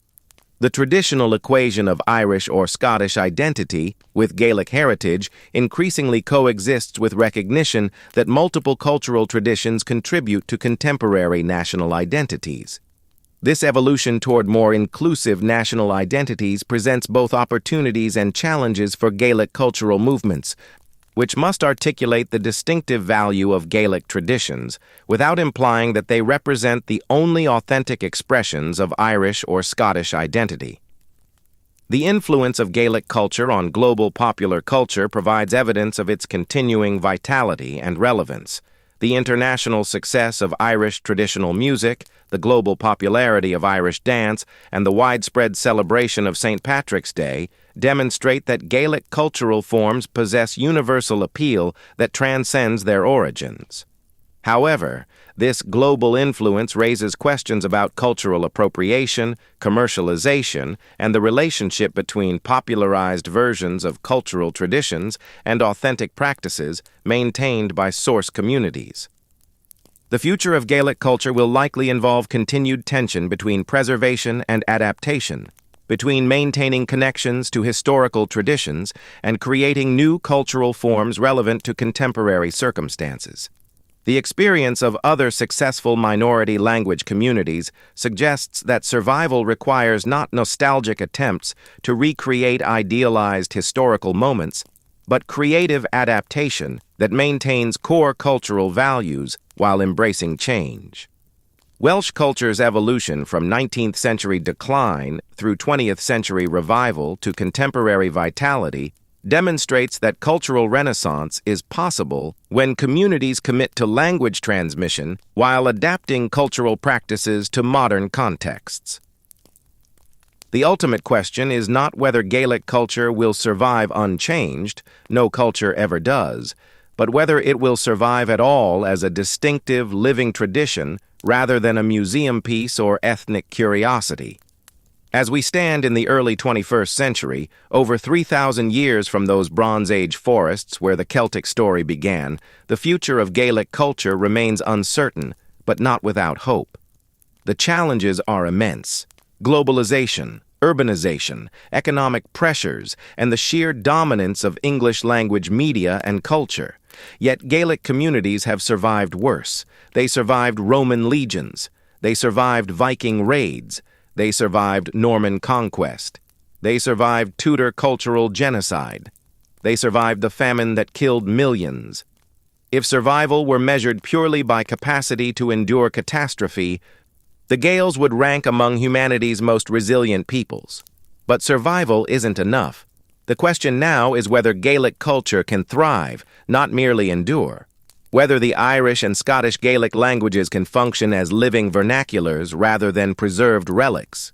Whether traditional music, storytelling, and artistic forms can evolve to express contemporary experiences while maintaining connections to ancestral practices. Whether millions of people who identify as Irish or Scottish will choose to engage meaningfully with Gaelic heritage rather than treating it as distant ancestral curiosity. The signs are mixed but cautiously encouraging. School enrollment in Gaelic medium education continues growing in both Ireland and Scotland. The number of people learning Irish as a second language exceeds the number of native speakers by significant margins, suggesting that language acquisition driven by choice rather than inheritance may create new foundations for cultural vitality. The creative adaptation of traditional music to contemporary genres, from Celtic punk to Irish hip-hop, demonstrates that cultural forms can evolve while maintaining distinctive character. Technology provides tools for cultural preservation and transmission that previous generations could never imagine. Digital archives preserve thousands of hours of native speakers, traditional music performances, and cultural practices that would otherwise be lost. Online communities connect Gaelic speakers across continents, creating virtual Gaeltachts that transcend geographical limitations. Language learning apps make instruction accessible to anyone with a smartphone. Social media enables cultural content creation and sharing on unprecedented scales. Yet technology alone cannot save any culture. Cultural survival ultimately depends on human choices, thousands of individual decisions about what languages to speak, what music to listen to, what stories to tell children, what traditions to maintain or abandon. It requires parents choosing to raise children bilingually despite the challenges. It requires young people investing time in learning languages that offer no obvious economic advantages. It requires communities organizing festivals, classes, and cultural events despite limited resources. It requires artists creating new works in Gaelic languages even when English language markets are vastly larger. The Gaelic experience offers profound lessons about cultural resilience and the human capacity to maintain identity through centuries of adversity. It demonstrates that cultures facing systematic destruction can survive when communities maintain commitment to their preservation. It proves that languages declared dying can revive when given appropriate support. It shows that cultural traditions can adapt to radically changed circumstances while maintaining connections to their roots. For those millions worldwide who claim Irish or Scottish heritage, the question is deeply personal. What does that heritage mean? Is it merely genealogical fact? Or does it represent living connection to cultural traditions that shaped their ancestors? The answer matters not just for Gaelic communities, but for understanding how cultural diversity can survive in an increasingly interconnected world. Can distinctive cultures maintain their character while participating fully in global society? Can minority languages thrive in the shadow of English? Can traditional knowledge systems contribute to contemporary challenges? The Gaels have been answering these questions through action for over 3,000 years. From those Bronze Age migrants seeking new lands to contemporary parents enrolling children in Irish language schools, from Celtic warriors resisting Roman legions to monks preserving classical learning, from famine refugees building new lives across oceans to today's language activists organizing online communities, the story continues. On that September morning in 1607, when Hugh O'Neill watched Ireland disappear into the mist, it must have seemed like the end of Gaelic civilization. The great lords were fleeing. The old ways were dying. The language faced suppression. The culture seemed doomed. But O'Neill couldn't foresee the resilience of the culture he was leaving behind. He couldn't imagine that 4 centuries later, millions would still speak Irish, traditional music would flourish, and people worldwide would proudly claim their Gaelic heritage. The survival of Gaelic culture isn't guaranteed. It requires constant effort, continual adaptation, and unwavering commitment from each new generation. But if history teaches us anything, it's that the Gaels are survivors. They've faced conquest, colonization, famine, genocide, and they're still here, still speaking their languages, still playing their music, still telling their stories. The future remains unwritten, but the past suggests reason for hope. So when you hear Irish or Scottish Gaelic spoken, when you listen to traditional music, when you see the Book of Kells, or walk past an ancient ring fort, remember, these aren't museum pieces from a dead civilization. They're living connections to a culture that has survived everything history could throw at it and continues adapting, evolving, and enduring into an uncertain but still promising future. The story that began in Bronze Age Europe continues today, and its final chapter has yet to be written. Thanks for joining us on this incredible journey through Gaelic history. If you enjoyed this deep dive, make sure to subscribe to Flow of History for more amazing historical content. Sweet dreams. And Slán go foil. Goodbye for now.